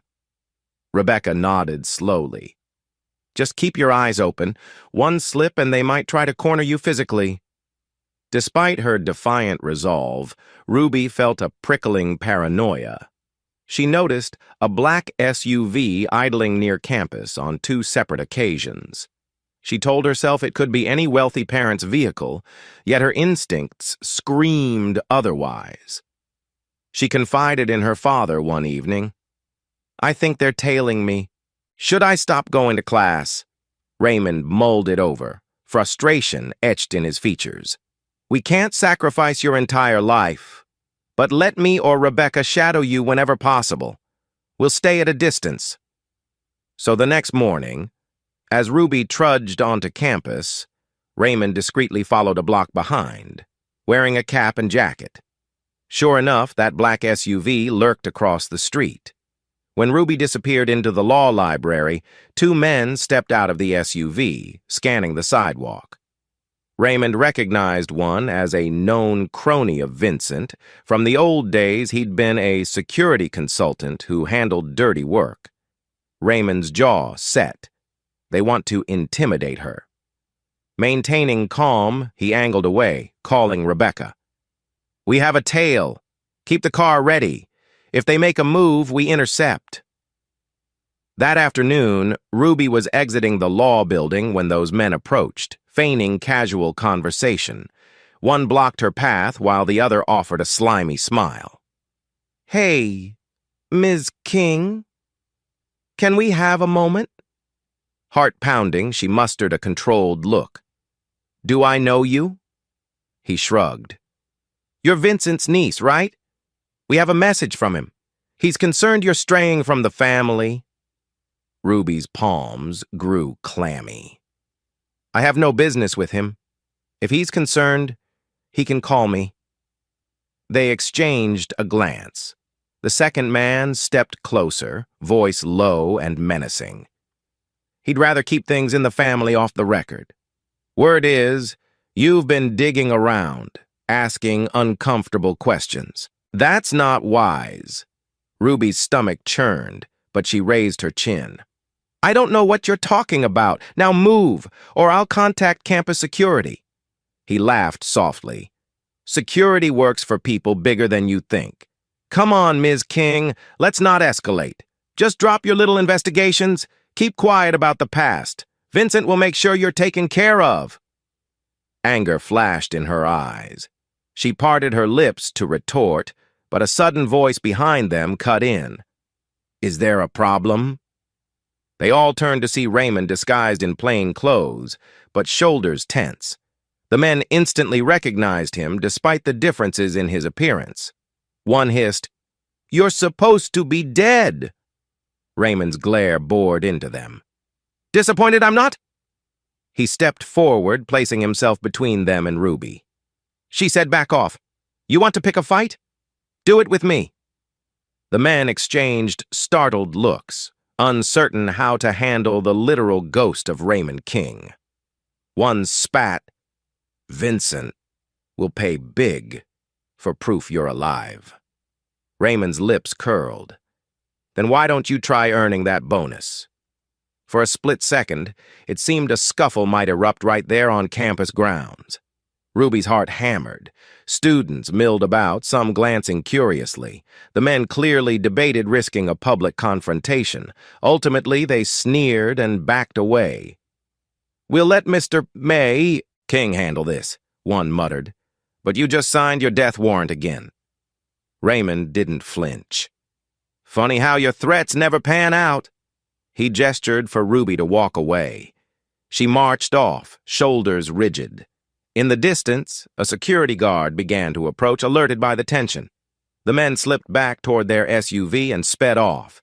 Ruby exhaled shakily once they were out of earshot, adrenaline spiking through her. "Dad, they recognized you. This changes everything." He frowned, scanning the campus lawn. "Yes. Word'll reach Vincent and Anthony by tonight at the latest." Our timeline just shrank. They rushed to the safe house. Rebecca was already on a call with Baxter, who delivered urgent news. "We're expediting the arrests. Those men verifying Raymond's alive means the King family might flee or take drastic measures. We strike tomorrow morning. I'll text final details." Rebecca hung up, turning to them. We have less than 24 hours. The FBI will coordinate multiple teams to arrest Anthony, Vincent, and Lauren simultaneously. Ruby nodded, relief and dread mingling. Finally, but they'll be dangerous if cornered. Raymond's expression hardened. We'll be ready. Where do we need to be? Rebecca's phone buzzed. She checked the message. Baxter says, stay at the safe house. A small FBI squad will come here first, get your official statements in person, then move to the King locations. Your presence might be needed, but only under FBI protection. Ruby, arms crossed, paced the living room. I just want to see them hauled away in cuffs. After everything, is that too much to ask? Raymond gently clasped her shoulder. We'll have justice, I promise. That night, a tense calm settled in the safe house. They triple-checked door locks, drew curtains. Each of them had a swirl of thoughts. Rebecca hammered out final email updates to the FBI. Ruby tried to distract herself by flipping through law textbooks, but her mind kept drifting to images of Anthony smirking, of Vincent's sneer, of Lauren sobbing. At one point, Raymond quietly approached Ruby. I'm sorry you got dragged into this horror show. When I first discovered your mother's affair with Vincent, I never dreamed it ran this deep. She stared at the pages of her open textbook without seeing them. I was naive, Dad. I worshipped you, thought you were the bravest man in the world. And you are, but I couldn't fathom how monstrous they were. Now, I just hope we can move forward once they're gone. He swallowed. We will. I missed so many years of your life, but maybe we can still build something real. After the dust settles. Her eyes shimmered. I'd like that. More than anything. Shortly after midnight, a storm rolled in. Thunder grumbled, lightning flickered across the windows. Rebecca, scanning outside, murmured, I don't like this weather. Feels like an omen. Suddenly, headlights slashed across the street. A black SUV idled, then pulled away. Ruby's heart leapt into her throat. Are they back? Raymond cursed under his breath. Could be scoping out the area. They know we're here, or suspect it. He snatched the phone, calling Baxter. We have suspicious movement out front. Could you send a local unit? Baxter responded swiftly. We're short-staffed tonight, but I'll see what I can do. Meanwhile, stay inside, lock down. They braced themselves. However, half an hour passed, with no incident. Just the rain pounding on the roof. Eventually, the street was empty once more, leaving them on edge but unharmed. At 2 a.m., Ruby dozed fitfully on the couch, and Rebecca in the armchair. Raymond kept watch at the window, old marine instincts refusing to let him sleep. Lightning illuminated the drizzle, revealing no sign of movement. He thought of Anthony's face when he'd confronted him that fateful Christmas dinner years ago. The older man's sneer, "You'll regret this, boy." For a decade, Anthony had triumphed. But the reckoning was near. Raymond vowed that tomorrow he'd see justice done. Stay alive just a bit longer, King, he told himself. Dawn broke with an eerie hush. The storm clouds lingered, but the heavy rain subsided into a gentle drizzle. By 6 a.m., the safe house lights were on, each occupant too restless to stay in bed.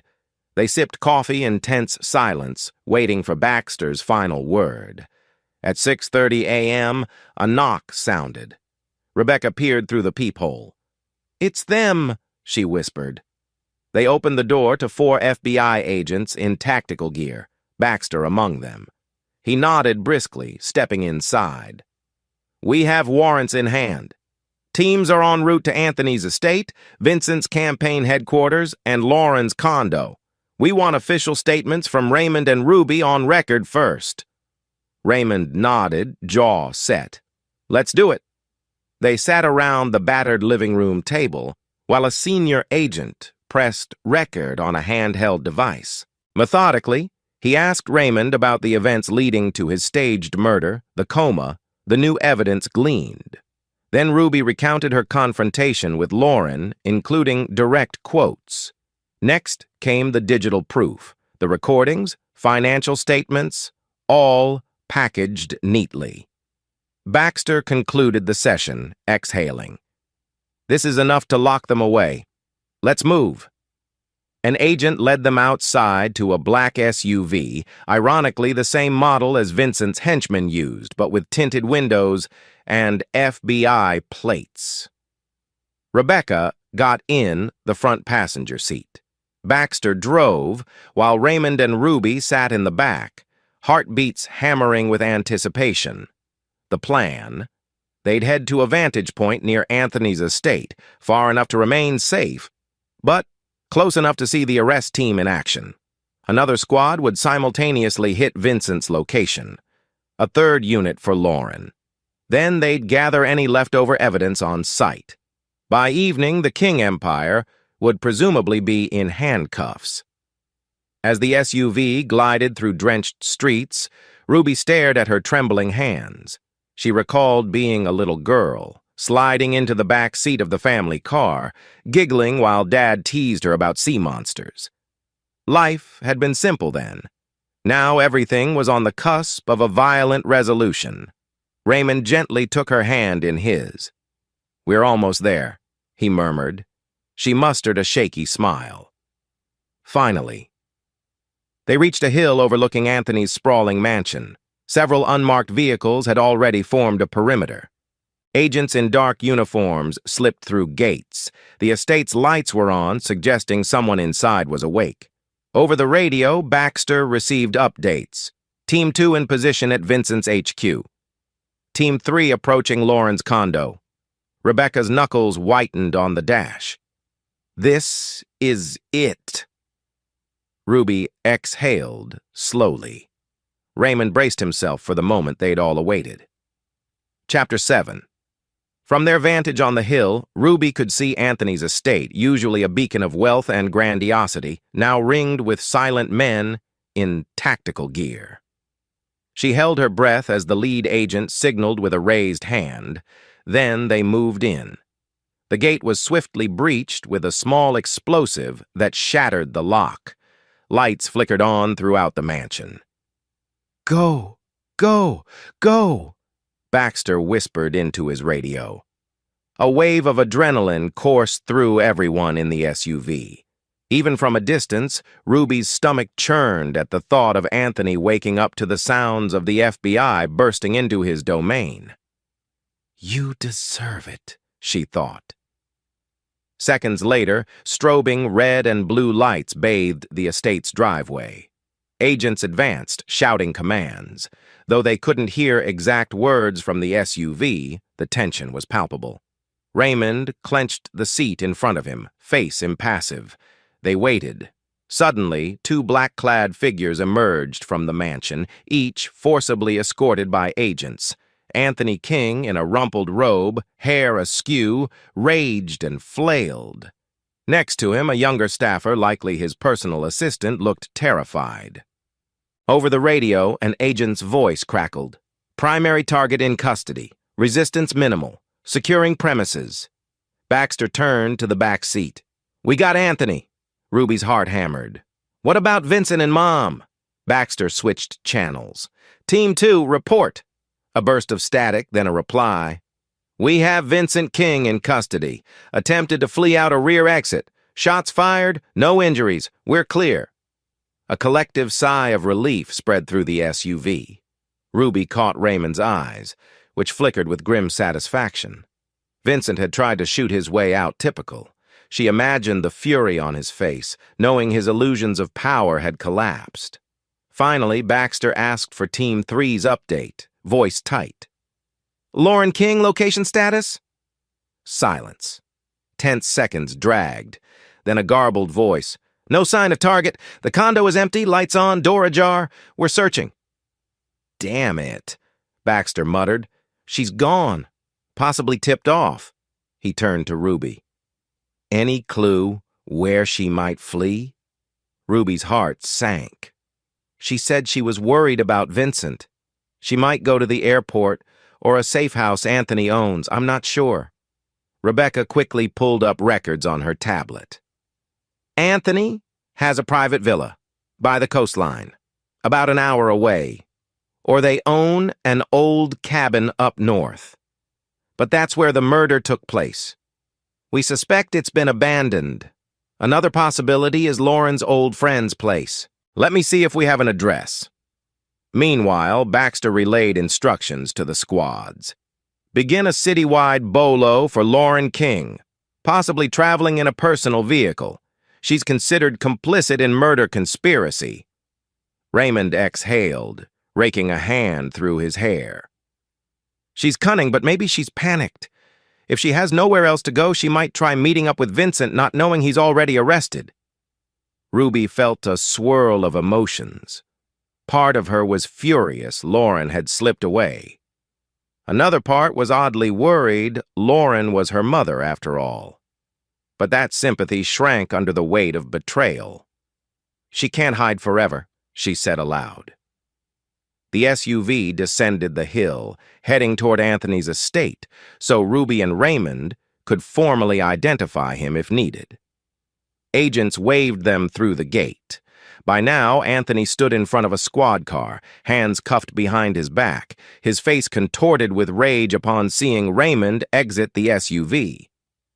"You're alive!" he spat, eyes bulging. "Traitor!" Raymond approached calmly, flanked by Baxter and Rebecca. "Traitor! You orchestrated my murder. You tried to rob me of my life and my daughter, and you dare call me a traitor?" He shook his head. "You lost, old man," Anthony hissed. "You worthless whelp. This was never your realm. You'll regret crossing me." But an FBI agent yanked him back, ordering him to stay silent. He spat at the ground near Raymond's feet. Ruby stepped forward, trembling with emotion. "You destroyed our family. Now you face the consequences." Anthony's gaze flicked to her, a sneer forming. "My dear granddaughter, you'll learn that the King name is bigger than any legal proceeding. I'll be free by next week." An agent shoved him into the back of a patrol car, slamming the door. His muffled curses disappeared behind the tinted glass. They next turned to Vincent, who was pinned against another cruiser, an agent reading him his rights. Vincent's face was battered, a small cut above his eyebrow. He locked eyes with Raymond and Ruby, pure hatred blazing. "You're going to pay for this," he snarled. "I have lawyers. I have connections." Raymond merely stared back, expression cold. "So did I once. Your money won't save you from the evidence we've compiled." Vincent let out a derisive laugh. "Evidence? People can be bought or intimidated. Even the FBI can bend under the right pressure. Enjoy your little victory while it lasts, brother." The agent pressed him down into the back seat and the door slammed. Another king in cuffs. Ruby hugged herself, feeling a swirl of relief and anxiety. "We got them, but we still need Lauren." Baxter nodded. "We'll keep searching, but given her state of mind, she might make a desperate move. Let's remain on alert." Rebecca joined them, phone in hand. "No updates from Team 3? They found no sign of forced entry at her condo. She likely walked out willingly. I'm scanning her credit card logs in real time." An hour later, they reconvened at a temporary command post the FBI set up in a large tent on Anthony's lawn. Agents moved in and out, cataloging seized documents and electronic devices.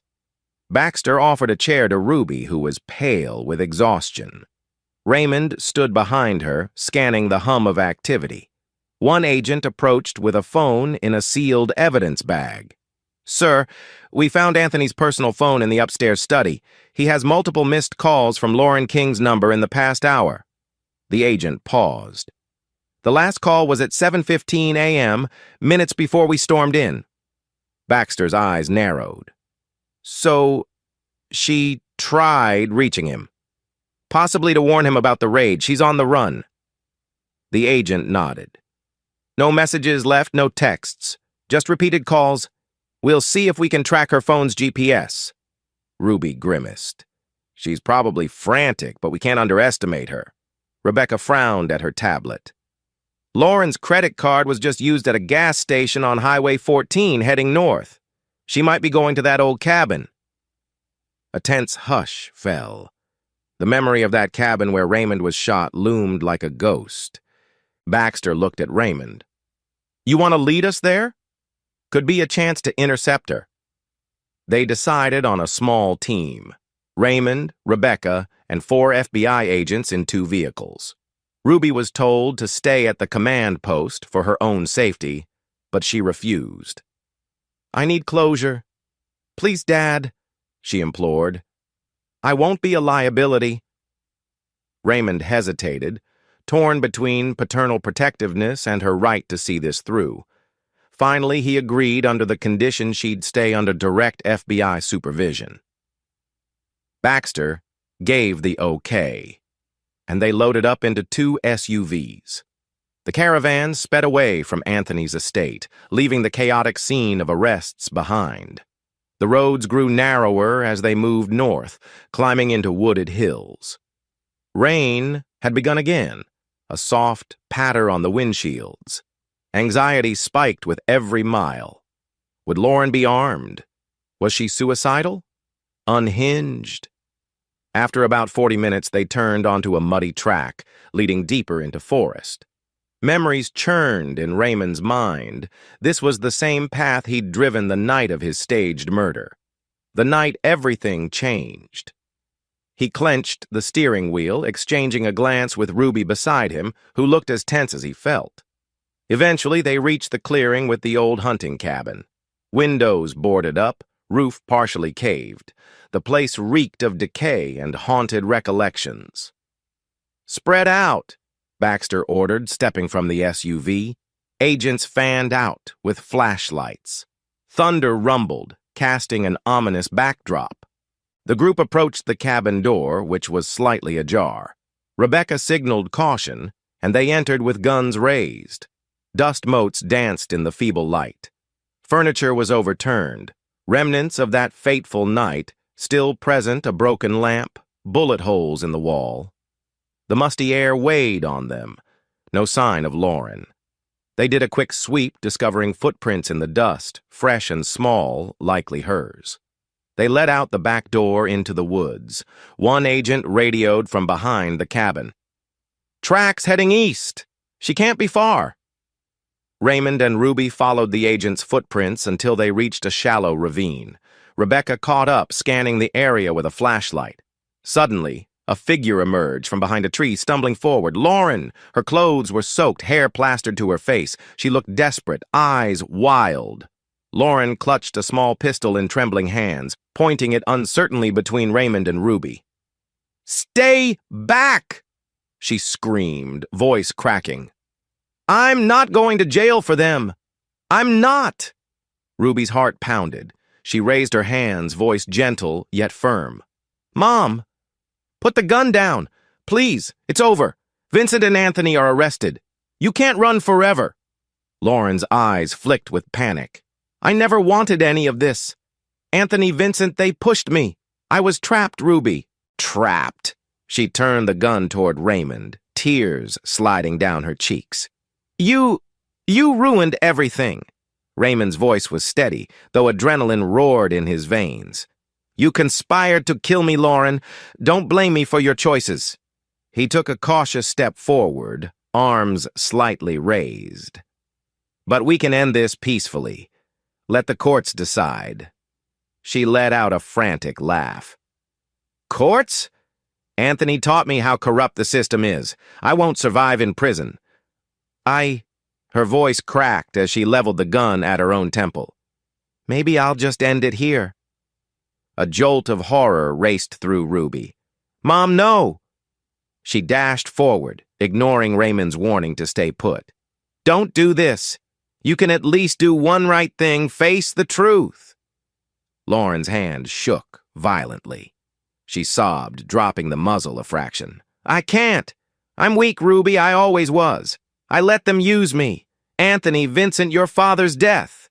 She lifted tear-filled eyes to Ruby's. "I'm sorry." Time seemed to slow. The FBI agent stood with guns trained, uncertain whether Lauren would shoot or surrender. Thunder boomed overhead, lightning casting flashes of stark light. Ruby stepped closer still, tears streaming. "I forgive you, Mom. If you just put down the gun, we'll get through this." Lauren's gaze flickered with longing. Her grip loosened. She glanced at Raymond, who watched tensely. "Ray, I did love you once." A pang coursed through him. He managed a slow nod, not trusting himself to speak. He recalled their early marriage, back before betrayal, the fragments of love overshadowed by monstrous deeds. In that second of hesitation, an FBI agent lunged from the side, slapping the gun from Lauren's hand. It clattered to the muddy ground. She collapsed, sobbing uncontrollably. Another agent seized her arms, cuffing her behind her back. Ruby pressed a hand to her own mouth, relief and anguish swirling. Lauren's wails echoed through the dripping forest. "I'm sorry. I'm so sorry," she repeated as the agent pulled her upright. Rebecca collected the dropped pistol, clearing it safe. Lightning illuminated the ravine once more, revealing Raymond and Ruby standing side by side, chest heaving. A hush followed. Finally, Baxter's calm voice. "Suspect in custody. Let's head out." Chapter 8. An hour later, the group returned to the FBI command post, now bustling with media presence behind makeshift barricades. News vans crowded outside the estate gates. Rumors had spread about major arrests involving the powerful King family. Cameras flashed as the SUVs pulled in, capturing glimpses of the detainees. Within the estate's courtyard, the FBI set up large floodlights. They escorted Lauren out of the vehicle, draped in a blanket, hair disheveled, wrists cuffed. She trembled, eyes downcast, avoiding the stares of onlookers. Meanwhile, Anthony and Vincent had already been transferred to a secure facility, away from prying cameras. Ruby watched from a corner of the courtyard, arms wrapped around herself. She felt numb. "It's finally over," she repeated in her mind, though her heart was heavy. The mother who birthed her was led away in chains, shoulders slumped. Ruby felt no triumph, just a hollow sadness for what might have been. Inside the estate, the FBI established a makeshift command center in Anthony's once grand living room. Agents shuffled about, sorting evidence in labeled boxes, documents, electronics, even expensive paintings that might hide secret compartments. The place reeked of tension, but also a sense of closure.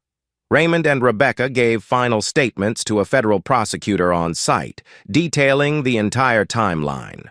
The prosecutor, a wiry man with sharp eyes, nodded intently. "We'll charge them with conspiracy to commit murder, first-degree murder attempt, and an array of financial crimes. The incest factor might not be central to the case, but it underscores their moral depravity." Raymond sighed, exhaustion lining his face. "I don't care what you charge them with as long as they're put away." The prosecutor gave a small smile. "We'll do our best to ensure justice is served." Amid the clamor, Ruby slipped out to the garden. The sky had cleared, and dawn peeked through scattered clouds. She stood among rose bushes that her grandmother once planted. Memories of simpler childhood days, birthday parties on the lawn, Anthony acting cordial, Vincent nowhere to be found. All illusions, she realized. So many illusions. A soft footstep behind her. She turned to see Raymond, hands in his jacket pockets. "Mind if I join you?" She shrugged gently. "I just needed air. This place so many ghosts." He nodded, stepping beside her. They listened to the wind rustle the leaves. Finally, he spoke. "I'm proud of you. You faced them, overcame the lies." She let out a shaky breath. "We both did. But what now? After the trials, where do we go?" Raymond offered a tentative smile. "Wherever we want. We can vanish from this toxic legacy, or stay and help fix the aftermath. I won't decide your path for you." Ruby fiddled with a rose petal, tears threatening again. "I want to finish law school. Use what I've learned to help victims like us." "That sound crazy?" He shook his head, voice thick with emotion. "That sounds right. You'll make a great lawyer.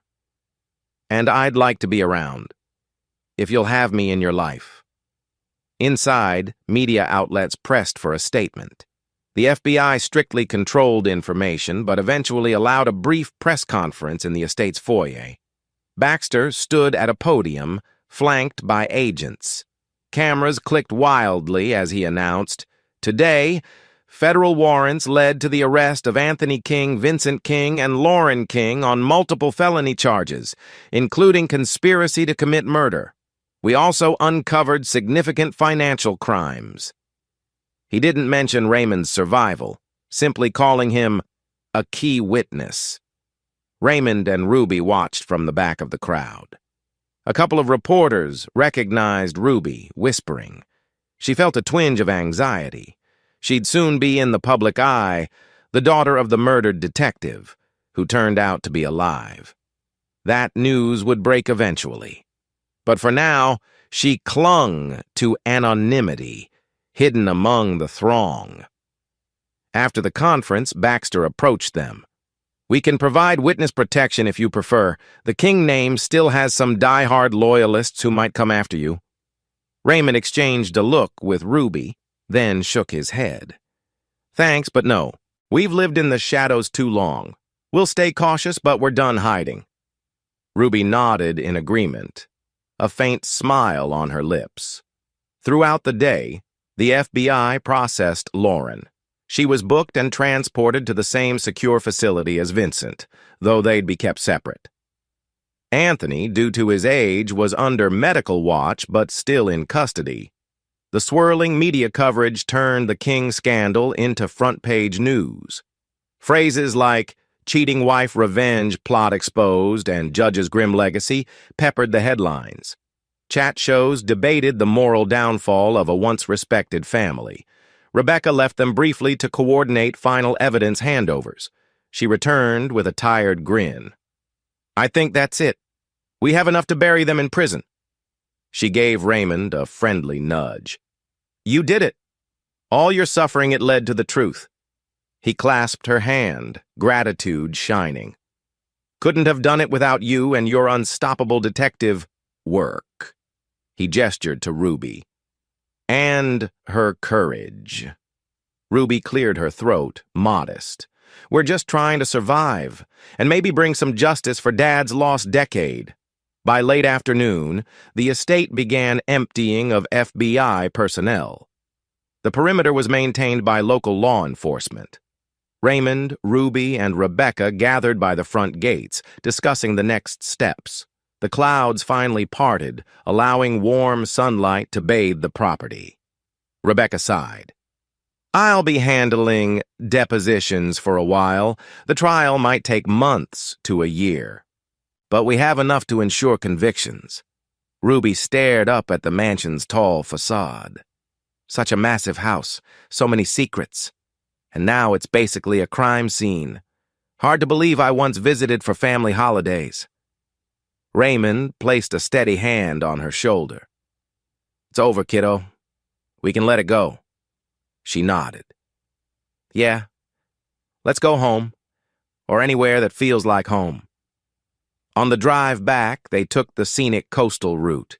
The ocean stretched out beside them, the sun dipping low, turning the sky orange and pink. For a few minutes, no one spoke, just absorbing the day's monumental shift. Rebecca eventually asked, "So, what's your plan, Ray? You can't exactly pop back into normal life after being dead for 10 years. He exhaled, glancing at Ruby. "I'll have to deal with legalities resurrecting my identity, maybe returning to police work. But I also wonder if I should. Maybe I'll do private investigations or just take some time to heal physically and mentally." Ruby gave a small grin. You'd be an amazing private investigator, and I can be your law consultant once I pass the bar." They shared a light laugh, tension easing. The future, though uncertain, felt more open than ever before. The chains of betrayal had finally broken. They arrived at the safe house one last time, gathering their belongings. The FBI had concluded it was no longer needed. Rebecca parted ways, offering her new contact info. "Call anytime. We'll meet for deposition soon." She gave Ruby a hug, which Ruby returned gratefully. Then she turned to Raymond, eyes misting. "Thanks for trusting me, old friend. Let's not wait another decade to dance, okay?" He chuckled softly. "Deal." With that, she departed, leaving father and daughter alone. The small apartment felt oddly nostalgic, even though it had been just a temporary refuge. They turned off lights, locked up, stepping into the crisp evening air. Ruby turned the key in the lock for the final time. "Now what?" she asked, looking at her father. Raymond took a contemplative breath.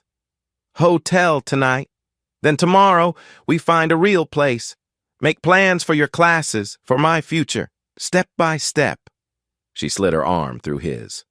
Step by step. Together. Over the next few days, the news exploded with revelations about the King family. Each newscast recounted the shocking murder plot, the hidden incest, the financial empire. Anthony, indicted on multiple counts, sat in jail with no bail. Vincent, likewise, faced a slew of charges, and Lauren's taped confession formed the backbone of the prosecution's case. Some tabloids speculated about how Raymond King, presumed dead, was actually alive. The official line was that he'd been placed under top-secret protective care due to the initial FBI sting. People gossiped, debated, but eventually accepted the story. Public sympathy swung heavily toward the betrayed detective, overshadowing any attempts by the King family lawyers to spin the narrative. Ruby continued her law studies, head held high. A few classmates offered support. Others were starstruck by her involvement in such a sensational case.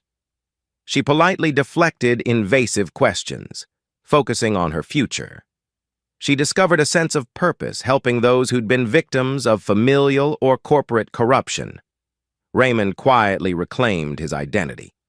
With Baxter's help, he navigated the bureaucracy. A new ID card, bank accounts reopened, a fresh start. He found an affordable apartment near Ruby's campus, an arrangement that let them meet often for dinner or catch up after classes. On weekends, they sometimes visited Rebecca, who was finalizing the King evidence files.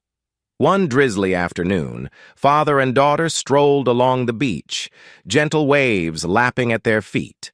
The sky was overcast, but not threatening. They paused where the sand met the water, letting the cool ocean breeze wash over them. "I can't believe how everything changed in just a couple months," Ruby murmured. "We went from living in shadows to a future that's actually ours." Raymond draped an arm around her shoulders. "I know. It's surreal, but I'm grateful. We have a second chance, kiddo. We can define our own legacy." She turned to face him, eyes shining. "Thank you for fighting for the truth, Dad. Even when you were alone. Even when the world thought you were gone." He smiled, tears glinting. "I did it for you. Always for you." They stood in silence for a moment, letting the ocean's rhythm soothe their souls. At last, Ruby brushed a tear from her cheek and said, "Ready to head back?" "Yeah," Raymond agreed. "We have a lot of life to live now." They walked away from the surf, footsteps side by side, leaving behind the tide's slow wash. The King family's dark chapter was closing, replaced by the promise of healing and hope. Chapter 9. 2 months had passed since the King family's dramatic arrests, and the public was still reeling. Every major news outlet ran segments dissecting the scandal. A revered judge turned puppet master, an ambitious politician brother who attempted fratricide, and a wife entangled in both incestuous manipulations and a murder conspiracy. The tabloids had a field day, printing salacious headlines that only fanned the flames of public fascination. Raymond tried to insulate himself and Ruby from the media storm, but it proved nearly impossible. Strangers recognized them on the street, either offering condolences or gawking at the living ghost of a detective who'd come back from the dead. Ruby often found herself bombarded with questions on campus. She kept her head down, focusing on finals and leaning on a small circle of supportive classmates. Rebecca, meanwhile, was knee-deep in legal preparations. Federal prosecutors had built a massive case to bring Anthony, Vincent, and Lauren to trial together, hoping to secure maximum penalties with a unified charge. Each defendant had their own legal counsel, high-priced and aggressive. A sprawling pre-trial hearing was scheduled to determine evidence admissibility and bail arrangements, though it seemed likely all three would remain behind bars given the severity of the charges. For Raymond, this pre-trial period was a swirl of depositions and quiet dinners with Ruby in their modest apartment. He had reacquired his official identity, though reacquainting himself with modern technology, new phone apps, updated policing databases, proved an ongoing challenge. The city police department welcomed him for a courtesy meeting, but he wasn't certain if returning to uniformed service was wise. His wounds, both emotional and physical, still twinged. One afternoon, Ruby received an unexpected letter at her campus mailbox. A plain white envelope with no return address. Inside, on a single sheet of paper, a neat handwritten message read, "I know the truth. They might not all serve time. Protect yourself." It was signed only with a strange initial, G. Ruby's pulse quickened. She hurried back to the apartment to show Raymond. They scrutinized the note with worry. Was it a threat? A warning? A misguided attempt at help? Rebecca theorized it might be an associate of Anthony or Vincent trying to sow fear, or perhaps an old family friend with insider knowledge. Ruby felt a simmering anxiety. If certain powerful figures still harbored loyalty to the King family, they might try to derail the trial or intimidate witnesses. "Protect yourself," the note said, a chilling reminder that despite arrests, danger still lurked. The FBI took custody of the letter, scanning for fingerprints or hidden clues. Baxter told them, "We can't be sure who's behind this, but it aligns with whispers that some unindicted co-conspirators remain at large corrupt officials who once took bribes from Anthony. Keep vigilant." Raymond tightened security measures, installing better locks, ensuring Ruby never walked alone after dark. He refused to let the shadows of their old life reclaim them. In a high-security detention center, Anthony King sat in a drab visitation room with his new defense attorney, a silver-haired woman known for ruthless tactics in white-collar cases. His expression remained cold, though beneath the stoic mask brewed a furious bitterness at how swiftly his empire had crumbled. He had planned to pass his legacy to Vincent, shape the city's judiciary for decades. Instead, he was shackled, awaiting trial as a conspirator in the attempted murder of his own son. "Judge Merkel," he said in a low voice, referencing the presiding judge for his case. "Once admired me. I mentored her early in her career." He drummed his fingers on the metal table. "We might exploit that connection." His attorney frowned. "The federal prosecutors, combined with that so-called victim impact testimony from your son and granddaughter, weigh heavily. We can challenge the murder conspiracy charge, argue that you only intended to pressure or extort, not kill. But the paper trail of hush money is damning." Anthony's lip curled. "Paper trails can vanish if handled correctly." She pursed her lips. "Not with the FBI safeguarding those records." Our best bet is to undermine the credibility of the star witnesses, Raymond and Ruby. If we paint Raymond as unstable, driven by personal vendetta, and cast doubt on Ruby's sincerity..." A glint of malice lit Anthony's eyes.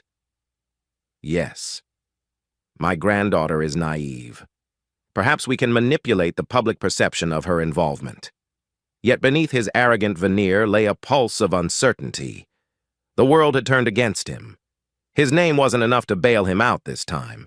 Still, he clung to the belief that he might slip through the system he once helped dominate. Vincent King, in a separate cell block, stewed in frustration. His face retained bruises from a scuffle with another inmate, apparently. Even behind bars, he couldn't resist trying to assert dominance. His attorney pitched possible plea deals, but Vincent's ego rejected any notion of confessing. He insisted, "We can beat this. The evidence is circumstantial. My father orchestrated most of it." Inside, however, he raged at having lost everything: his law career, political ambitions, the carefully constructed image of success. He hated that Raymond, the lesser brother, had humiliated him on a national stage. He also felt Lauren's betrayal. She had provided a partial confession implicating him. One evening, at a quiet corner in the prison yard, a scrawny inmate sidled up to Vincent with a sly grin. "Heard you used to be big shot. If you got money, maybe you can arrange some solutions on the outside." Vincent eyed him suspiciously, but the notion took root. Could he still orchestrate harm against Raymond, ensure he never testified? Vincent's fury whispered that if he could silence the star witness, he might yet wriggle free. But as he weighed the risk, a guard called him away, reminding him that freedom of movement, let alone criminal plotting, was severely limited here. Lauren King spent her days in a women's detention facility, separate from father and brother. She oscillated between despair and numb acceptance, the illusions she'd once cultivated being a respected attorney, mother, and glamorous wife, lay in shards. She couldn't sleep without reliving the night at the cabin, hearing the gunshot that nearly killed Raymond, her estranged husband. She rarely engaged with other inmates, preferring a corner bunk where she clutched an old photo of Ruby as a child. Guilt clung to her like a shroud. She replayed her final standoff in the woods, pistol trembling in her hand, and how Ruby had begged her to surrender. She'd dropped the gun. A part of her felt relieved that the facade was over. Another part dreaded the trial. Everyone would hear the full, raw truth. Late at night, she half hoped the court might show her leniency if she testified fully, exposing Anthony's manipulations. Perhaps Ruby could forgive her someday. But each time she closed her eyes, the ghosts of her choices haunted her. In the weeks leading up to the pre-trial hearing, prosecutors shared witness lists. Raymond's name was at the top, followed by Ruby, Rebecca, and numerous FBI agents. They also planned to call experts who'd analyze the King family's finances. Anticipating a media circus, the court scheduled additional security. A hush fell across the city. The King trial threatened to overshadow every other headline. People debated the case on social media. Some sympathized with Lauren's claims of coercion. Others insisted the entire family was rotten. Petitions circulated demanding maximum sentences, while certain conspiracy theorists alleged that Raymond was lying or had staged the entire scenario for profit. Ruby tried to stay off social media, but glimpses of vitriol slipped through. Strangers questioned her integrity. She discovered one website weaving bizarre claims that she had orchestrated her father's fake death to extort money. The level of rumor and speculation nauseated her. Late one evening, Ruby confided to Raymond, "I'm scared about testifying. They'll dig into our private lives, twist everything." He placed a comforting hand on her arm. "We'll stand together. They can't rewrite the facts we lived. Trust in the evidence, trust in each other." At a pretrial strategy session, federal prosecutor Adele Hughes, a formidable woman in her 40s, reviewed the final approach with Raymond, Ruby, and Rebecca. Her crisp voice carried confidence. "We have 4 pillars of evidence. Lauren's recorded confession implicating Anthony and Vincent, the bank records linking hush money to the murder staging, Raymond's account of the cabin shooting, plus FBI testimonies confirming the staged burglary. Additional corroboration from phone logs and text messages." She paused, adjusting her reading glasses. "The defense will try to undermine credibility. They'll claim Lauren was unwell, that her confession was coerced. They'll say, you, Raymond, orchestrated your fake death out of paranoia or vengeance. Vincent's attorney may argue that the real bullet was inserted by someone else, painting him as a scapegoat. Anthony's lawyer might claim he only provided funds, ignorant of actual murder plans." Ruby swallowed.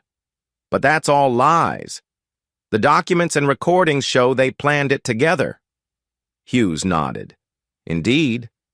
The burden is on us to present it clearly so the jury sees through the theatrics. We'd like Ruby to testify about the confrontation with Lauren and any knowledge of Vincent's prior grooming attempts. Also, Raymond will detail the entire chronology from the discovery of the affair to the night of the shooting." Rebecca added, "I'll confirm the investigative timeline, how we obtained evidence." Hughes concluded, "With your help, we can secure convictions. Just brace for aggressive cross-examination." The following week, the pre-trial hearing commenced in a high-ceilinged federal courtroom. Crowds gathered outside, snapping pictures of every arrival. Security wands beeped as dozens of onlookers filed in. The judge, a stern-faced woman named Connolly, would determine if there was sufficient probable cause for all charges to proceed, finalize bail decisions, and settle any evidentiary disputes. Raymond and Ruby sat quietly at the prosecution's side. Anthony, Vincent, and Lauren were each escorted in by marshals, wearing prison jumpsuits.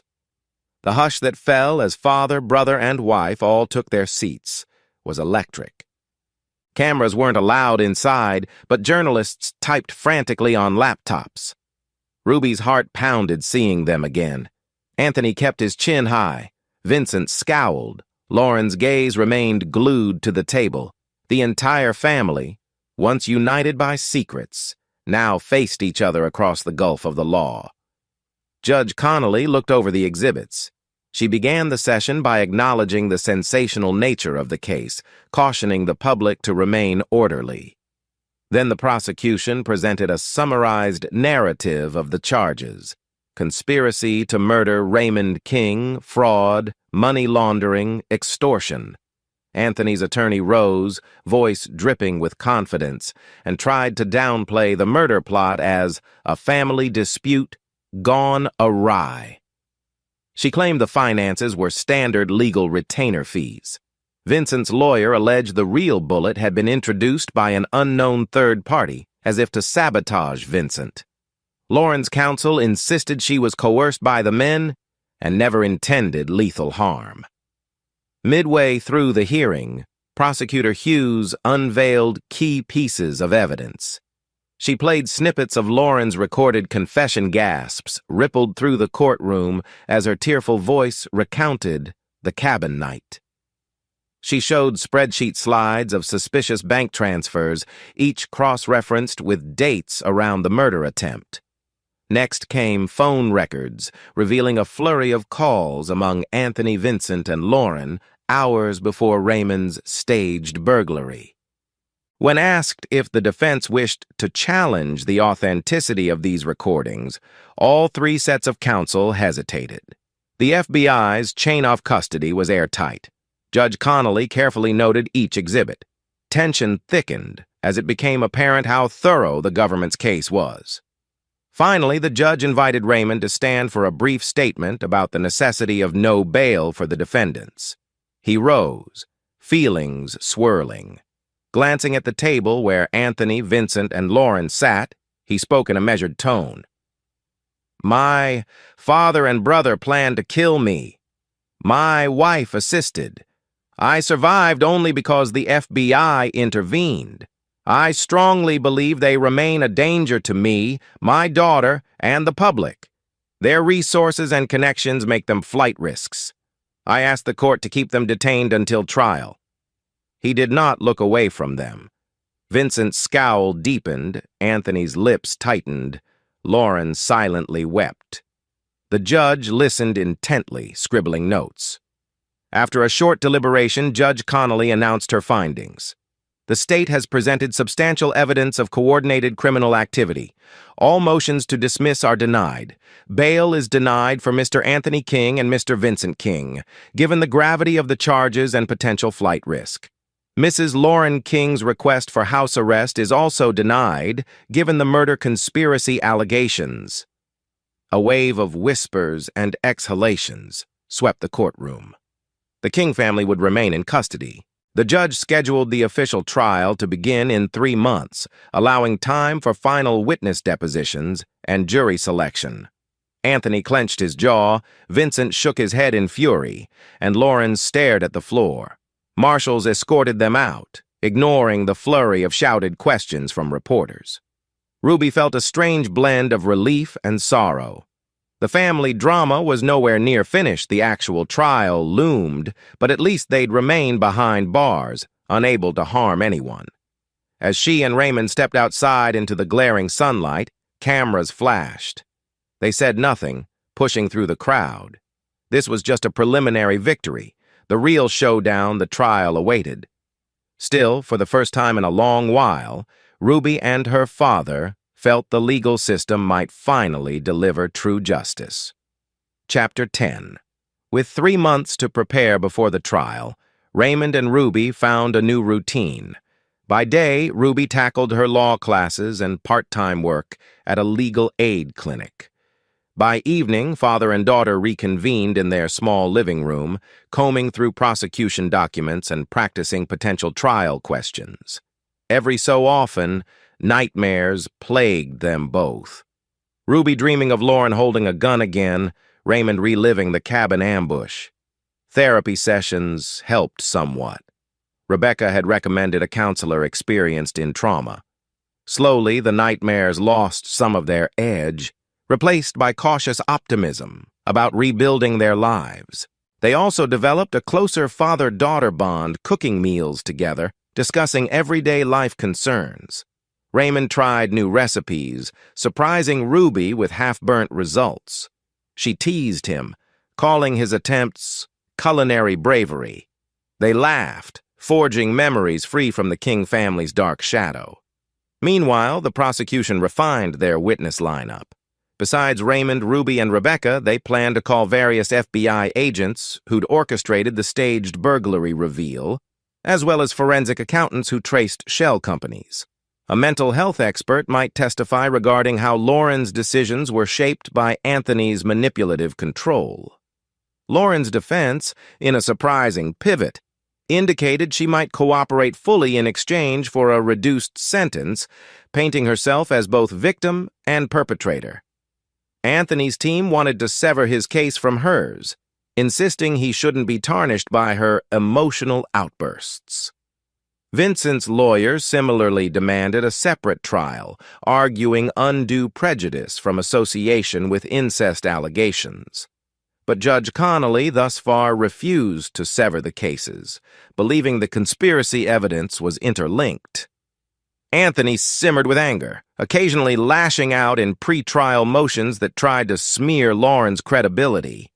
The once cohesive King clan had fractured into blame games. One afternoon, Baxter informed Raymond that a handful of potential King loyalists had been quietly arrested for attempting to bribe a minor court clerk into losing key documents.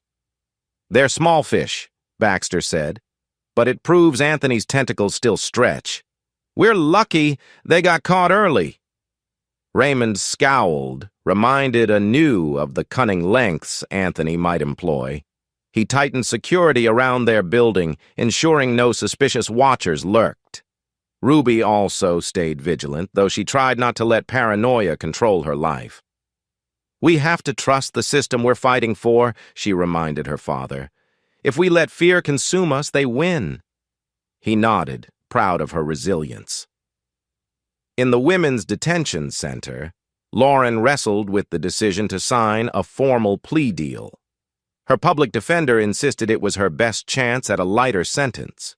She would testify against Anthony and Vincent, revealing intimate details of the incest, the conspiratorial planning, and how they coerced her. But each time she picked up the pen, her hand trembled. Betraying Anthony fully might trigger unpredictable retaliation from him or his hidden allies. Yet her relationship with him was already beyond salvage. She also feared how Ruby might see her. Is cooperation enough to earn my daughter's forgiveness? Late one night, she had a jarring dream of hugging a young Ruby, only for Anthony to yank her away, scolding her to be silent. She woke in cold sweat, heart pounding.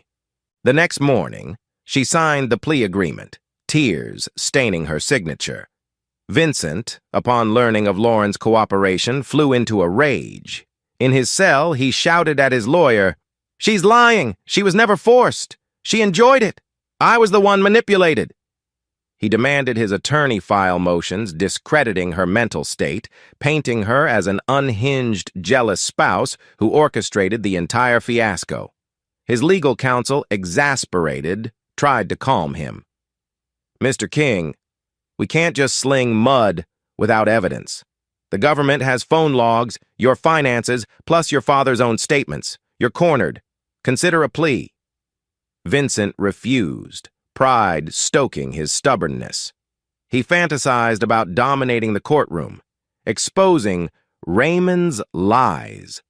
Deep inside, however, he felt dread knowing the prosecutor's thoroughness.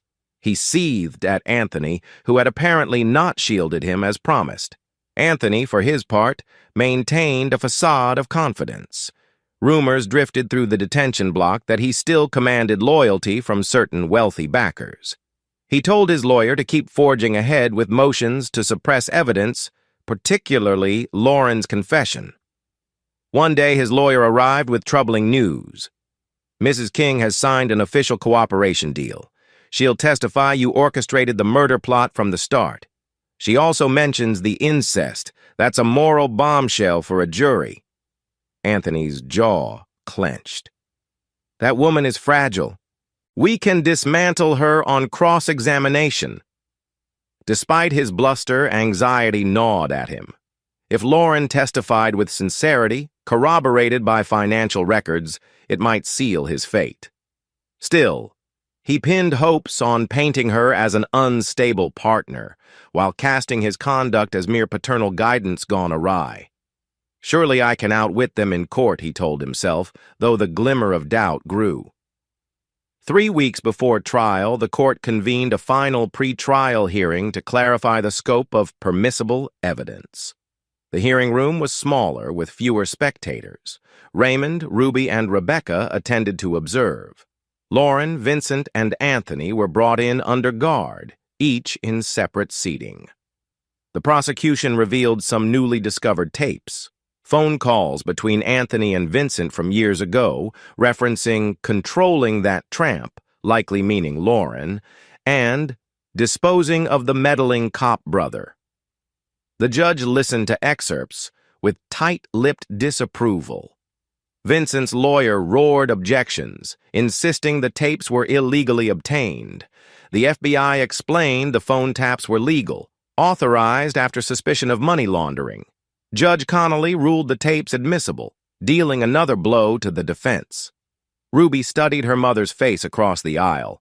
Lauren looked gaunt, eyes hollow, their gazes briefly locked. Lauren inclined her head in a barely perceptible nod, as if to say, "I'm sorry." Ruby turned away, not sure how to respond. Back in their apartment, Ruby pressed a trembling hand to her forehead. "I hate seeing her like that, Dad. Part of me pities her, but part of me is still furious." Raymond understood. "She chose her path. We can't excuse her crimes just because she shows remorse now. But if she's cooperating truthfully, that might help ensure Anthony and Vincent don't walk free. Ruby inhaled. I know. It's just she's my mother. He gently squeezed her shoulder. Sometimes justice is painful. They turned on the TV, catching a local commentary show discussing the King trial. One panelist predicted a swift verdict of guilt. Another warned that high-powered attorneys might orchestrate a shocking acquittal. The host ended with a line that echoed in Ruby's mind. Either way, this city's faith in the justice system is on trial as much as the King's themselves. The final days before trial, everything seemed to slow down as tension built. Baxter visited to walk them through possible cross-examination pitfalls. Vincent's attorney might claim you enticed Lauren's confession. He might highlight any small inconsistencies in your timeline, Raymond. Don't get provoked. Stick to facts. Rebecca reassured them. We've got this. You two have the truth on your side. Just answer calmly. Let the evidence speak. Raymond gave Ruby a confident look. We've faced worse. We can handle a courtroom. She managed a wan smile, remembering how they once confronted bullets in the dark. A swarm of lawyers felt less terrifying than a loaded gun, but the emotional stakes were high. On the eve of the trial, father and daughter took a drive to the coastal lookout, where they'd often retreated. The sea roared below, wind whipping hair around their faces. They stood at the railing, side by side, absorbing the vast horizon. Ruby's voice caught in her throat. Tomorrow we face them in front of everyone. We'll have to relive it all, my childhood illusions, your staged murder, the cabin, the entire betrayal. Raymond placed an arm around her. We can't erase the past, but we're shaping the future. If we stand firm, the jury will see the truth. She leaned her head on his shoulder. I'm ready, Dad. Let's finally end this. He nodded, heart heavy yet determined. They lingered a few minutes more, waves crashing below, then headed home for one last night of restless sleep before the storm of the trial. Chapter 11. The first day of State versus King. King and King dawned gray and misty, matching the somber mood thrumming through the city. By 7 a.m., a throng of journalists, curious locals, and protesters packed the courthouse steps, hoping for a glimpse of the infamous family. Police erected barricades, guiding spectators into orderly lines. Inside, the grand courtroom brimmed with tension. A panel of 12 jurors and 4 alternates filled the box, carefully vetted over a days-long selection process. Judge Connolly presided from the bench, projecting an air of unwavering authority. Anthony, Vincent, and Lauren were each escorted to the defense table by deputies, wearing formal attire in place of prison jumpsuits. On the prosecution side, Raymond, Ruby, and Rebecca sat behind federal prosecutor Hughes, who organized her files with methodical efficiency. A hush enveloped the room as the judge declared, "Court is now in session." Prosecutor Hughes launched into her opening statement, a calm yet powerful narrative. This case tells a chilling story of a family empire built on manipulation, culminating in a cold-blooded plan to murder one of their own. We will prove Anthony King masterminded this conspiracy, Vincent King executed it, and Lauren King aided them until fate intervened, allowing Raymond King to survive. She displayed a concise timeline on a large screen: the affair's discovery, the suspicious financial transfers, the phone records, and the final night at the cabin. Then, turning to the jury, she promised, "You will hear confessions, see undeniable paper trails, and understand the true depth of betrayal."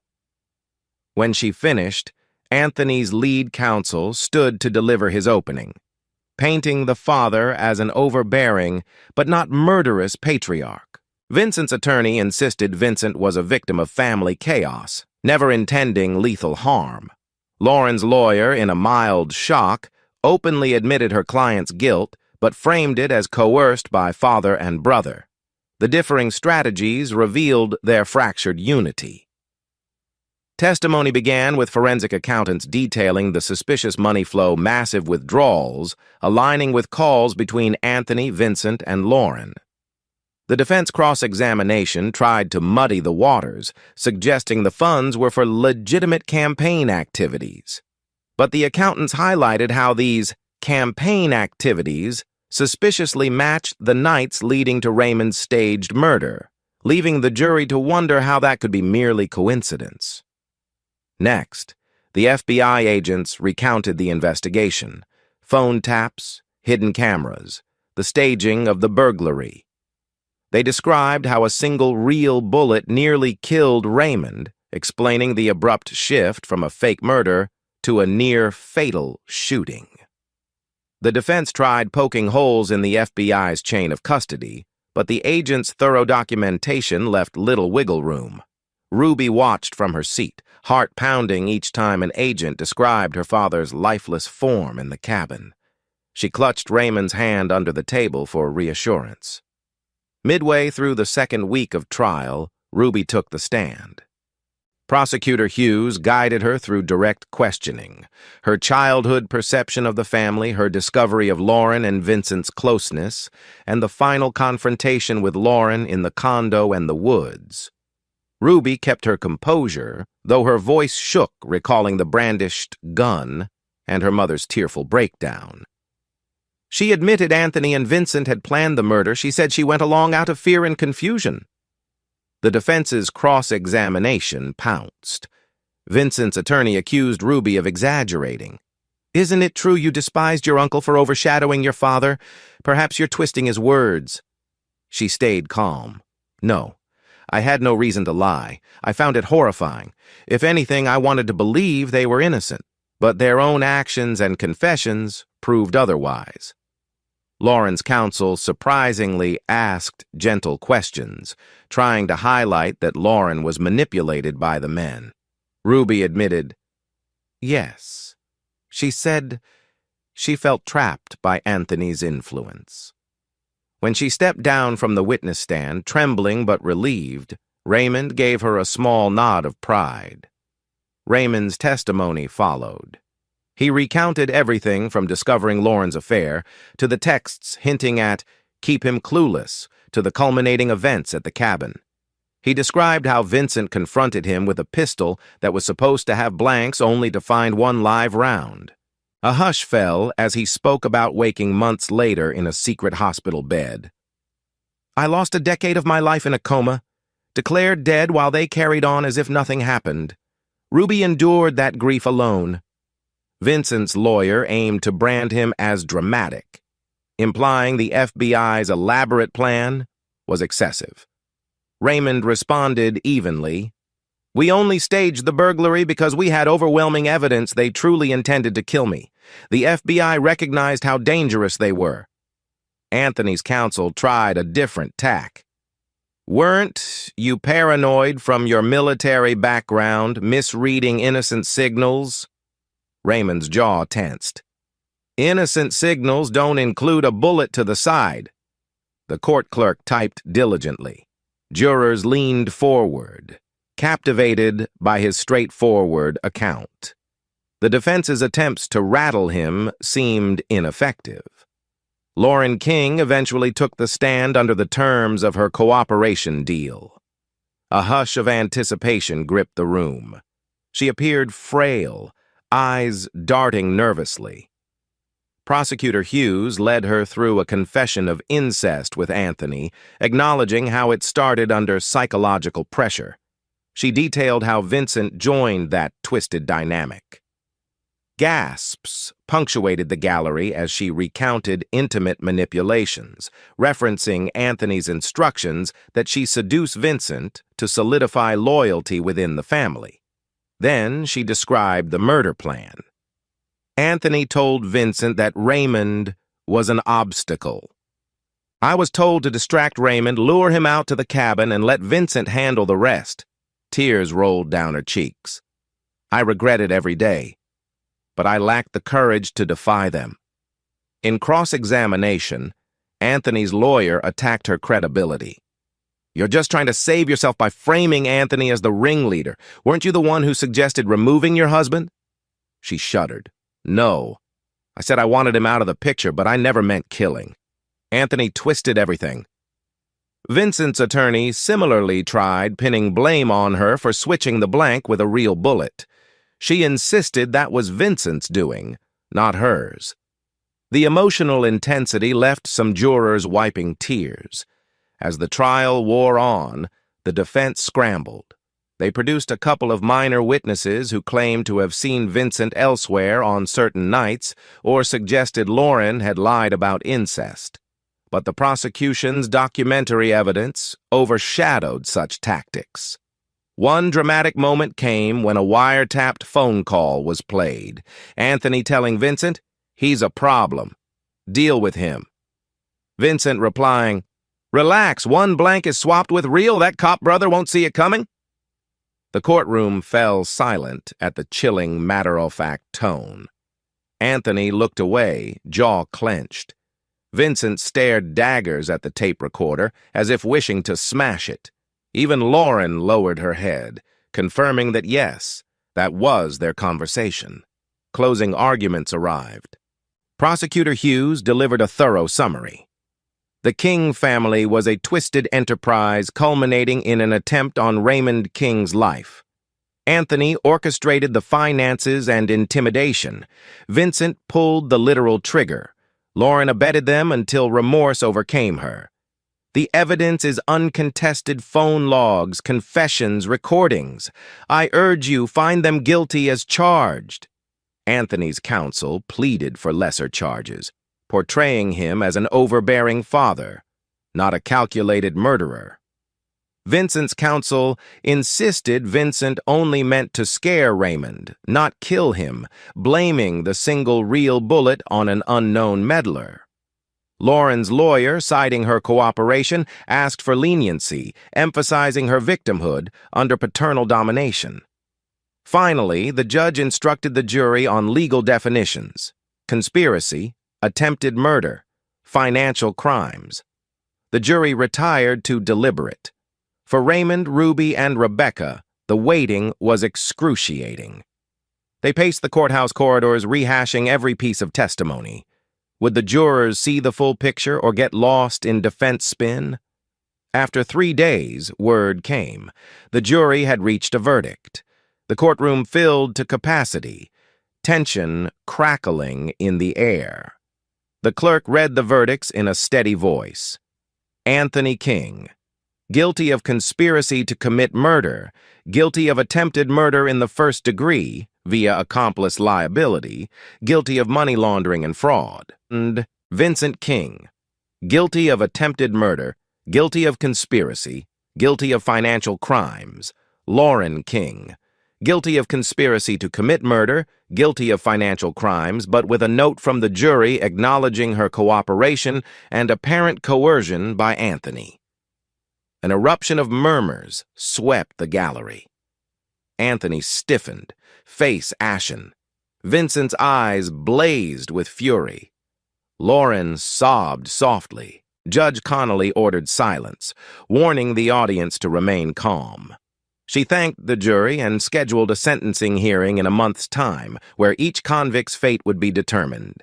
Marshals led the King trio away, cameras clicking frantically outside. Raymond, feeling a wave of relief and exhaustion, turned to Ruby. She threw her arms around him, tears of triumph on her cheeks. "They're guilty," she whispered, hardly believing. "It's over." He pressed his forehead to hers. "Yeah, kiddo, we did it." Outside the courthouse, reporters clamored for statements. Raymond politely declined prolonged interviews but offered a succinct reflection. "Justice has been served today. My hope is that we can move forward and heal." Ruby echoed his sentiment, thanking the prosecution and law enforcement for their dedication. Rebecca joined them, hugging them both. "Score one for truth," she said, voice thick with emotion. "Couldn't have done it without your bravery." As they walked past the barricades, A swirl of flashbulbs momentarily blinded them. But inside their hearts, they finally felt the weight of a decade-long nightmare lift. The King Empire had fallen, indicted by a unanimous jury. The final step sentencing remained, but the verdict was clear. Father, brother, and wife were all guilty. That night, father and daughter returned home under a brilliant starry sky. They sat on the couch, worn out, but jubilant. "We made it," Ruby repeated softly, leaning on his shoulder. He squeezed her hand, quietly grateful for the second chance they'd earned through courage and perseverance. Chapter 12. A month later, the sentencing hearing took place in the same federal courtroom. The verdict had already sealed the King family's guilt, but now the judge would determine how many years each would spend behind bars. A throng of onlookers and media once again packed the seats. Raymond and Ruby arrived early, seated with Rebecca in the front row behind the prosecution. They watched as Anthony, Vincent, and Lauren were brought in, hands cuffed. Anthony's posture still stiff, Vincent scowling, Lauren appearing resigned. Their attorneys made final pleas for mercy or reduced sentences, citing age, mental duress, or coerced complicity.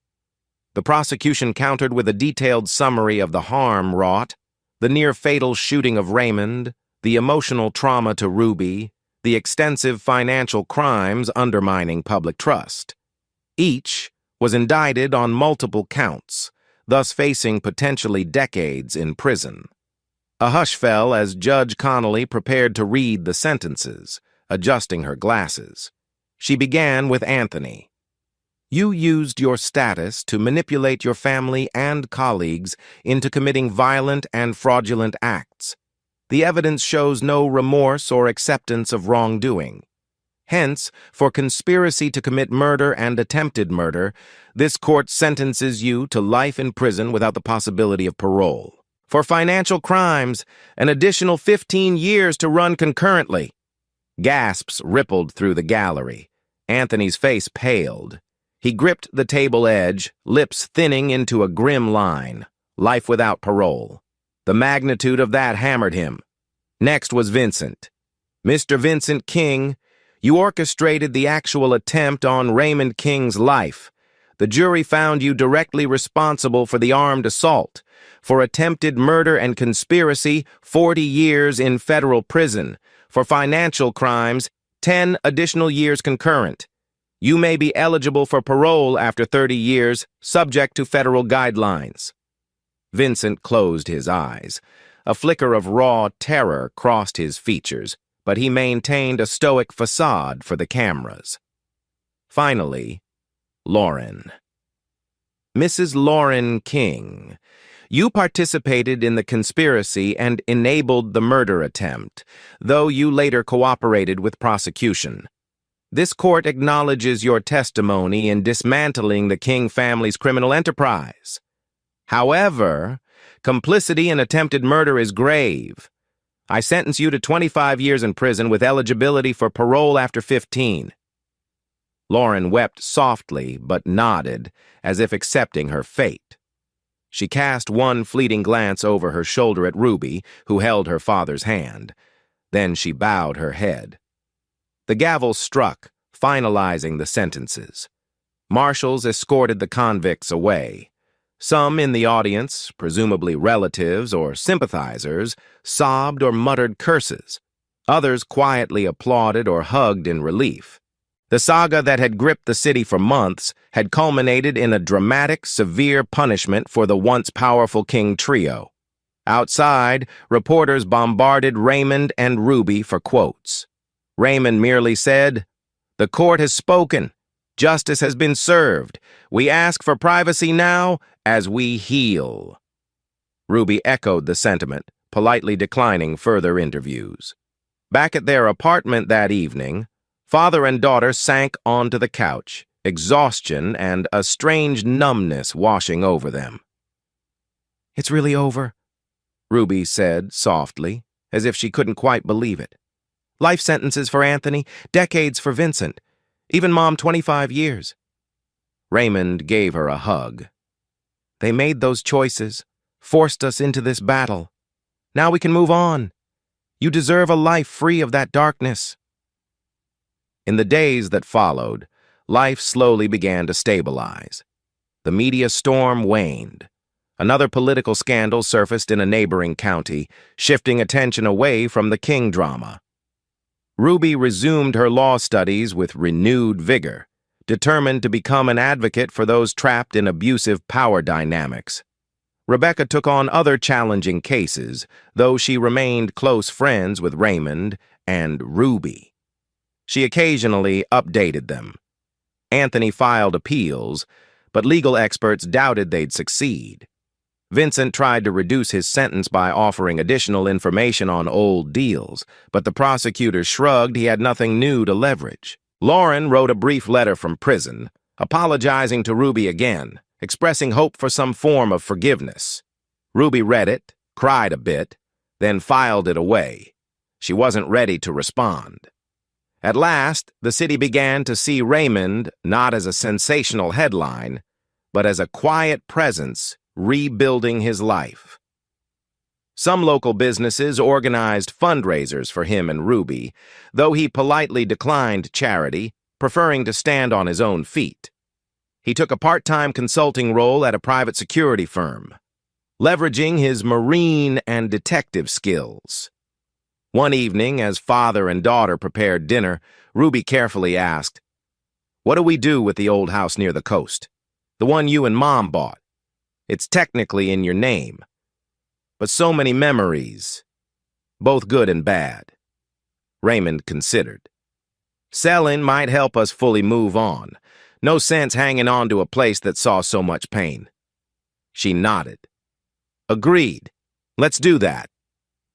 They decided to list it on the market, using any proceeds to help Ruby's future law school tuition, a symbolic step towards severing ties to the life that ended the night he was shot. One bright Saturday, they visited Rebecca's place for a small celebratory barbecue. Freed from constant dread, they laughed about everyday topics, movies, recipes, silly incidents. Ruby teased Raymond about his ever-improving cooking. Mid-meal, Rebecca proposed a toast to forging our own destinies, unshackled from the King family's toxic legacy. "I raise my glass to you two for your courage." They clinked glasses, a wave of gratitude flooding them. Ruby felt tears prick her eyes, recalling how uncertain life had been mere months ago. Now the horizon looked clearer. Raymond added a simple toast back. "To friends who stand by us, and to second chances." They drank, letting the gentle warmth of camaraderie fill them. As months slipped by, Ruby graduated from her undergraduate pre-law program with honors, determined to continue on to law school. At the ceremony, Raymond beamed with pride, snapping photos from the audience. She wore a bright smile, stepping across the stage to receive her diploma. Afterward, father and daughter stood in the courtyard, hugging. Ruby's eyes shone with tears of joy. "I wish Mom could have seen this moment, but I also know she forfeited that chance. I'll keep moving forward." Raymond kissed the top of her head. "She made her bed. You, on the other hand, are unstoppable. I'm thrilled to see where your journey leads." She grinned, heart brimming with hope. "No matter the shadows of the past, I can forge a new path." For her law school admission essay, Ruby wrote candidly about her experiences, the importance of justice, and how abuse of power can corrupt even families. She omitted graphic details, focusing on the theme of resilience. It garnered attention. Some professors called it raw, passionate, a testament to her readiness to champion the vulnerable. She was accepted into a prestigious law program, set to start in the fall. Raymond continued part-time security consulting, slowly building a reputation as a reliable, discreet investigator. He also accepted occasional requests from local attorneys to review evidence in tricky cases, leveraging his detective instincts. Word spread that he was thorough, fair, and guided by moral clarity, an ironic twist given how the King name once symbolized moral rot. On a quiet Sunday, father and daughter took a final drive past Anthony's estate, now seized by federal authorities. Overgrown weeds crawled across the once immaculate lawn, a haunting relic of the grand facade that had hidden so much evil. "Weird to think how many lavish parties were held there," Ruby whispered, gazing through the car window. "All illusions," Raymond nodded. "It's like a mausoleum for the secrets they tried to bury. Maybe it'll be auctioned off, turned into something else. Eventually."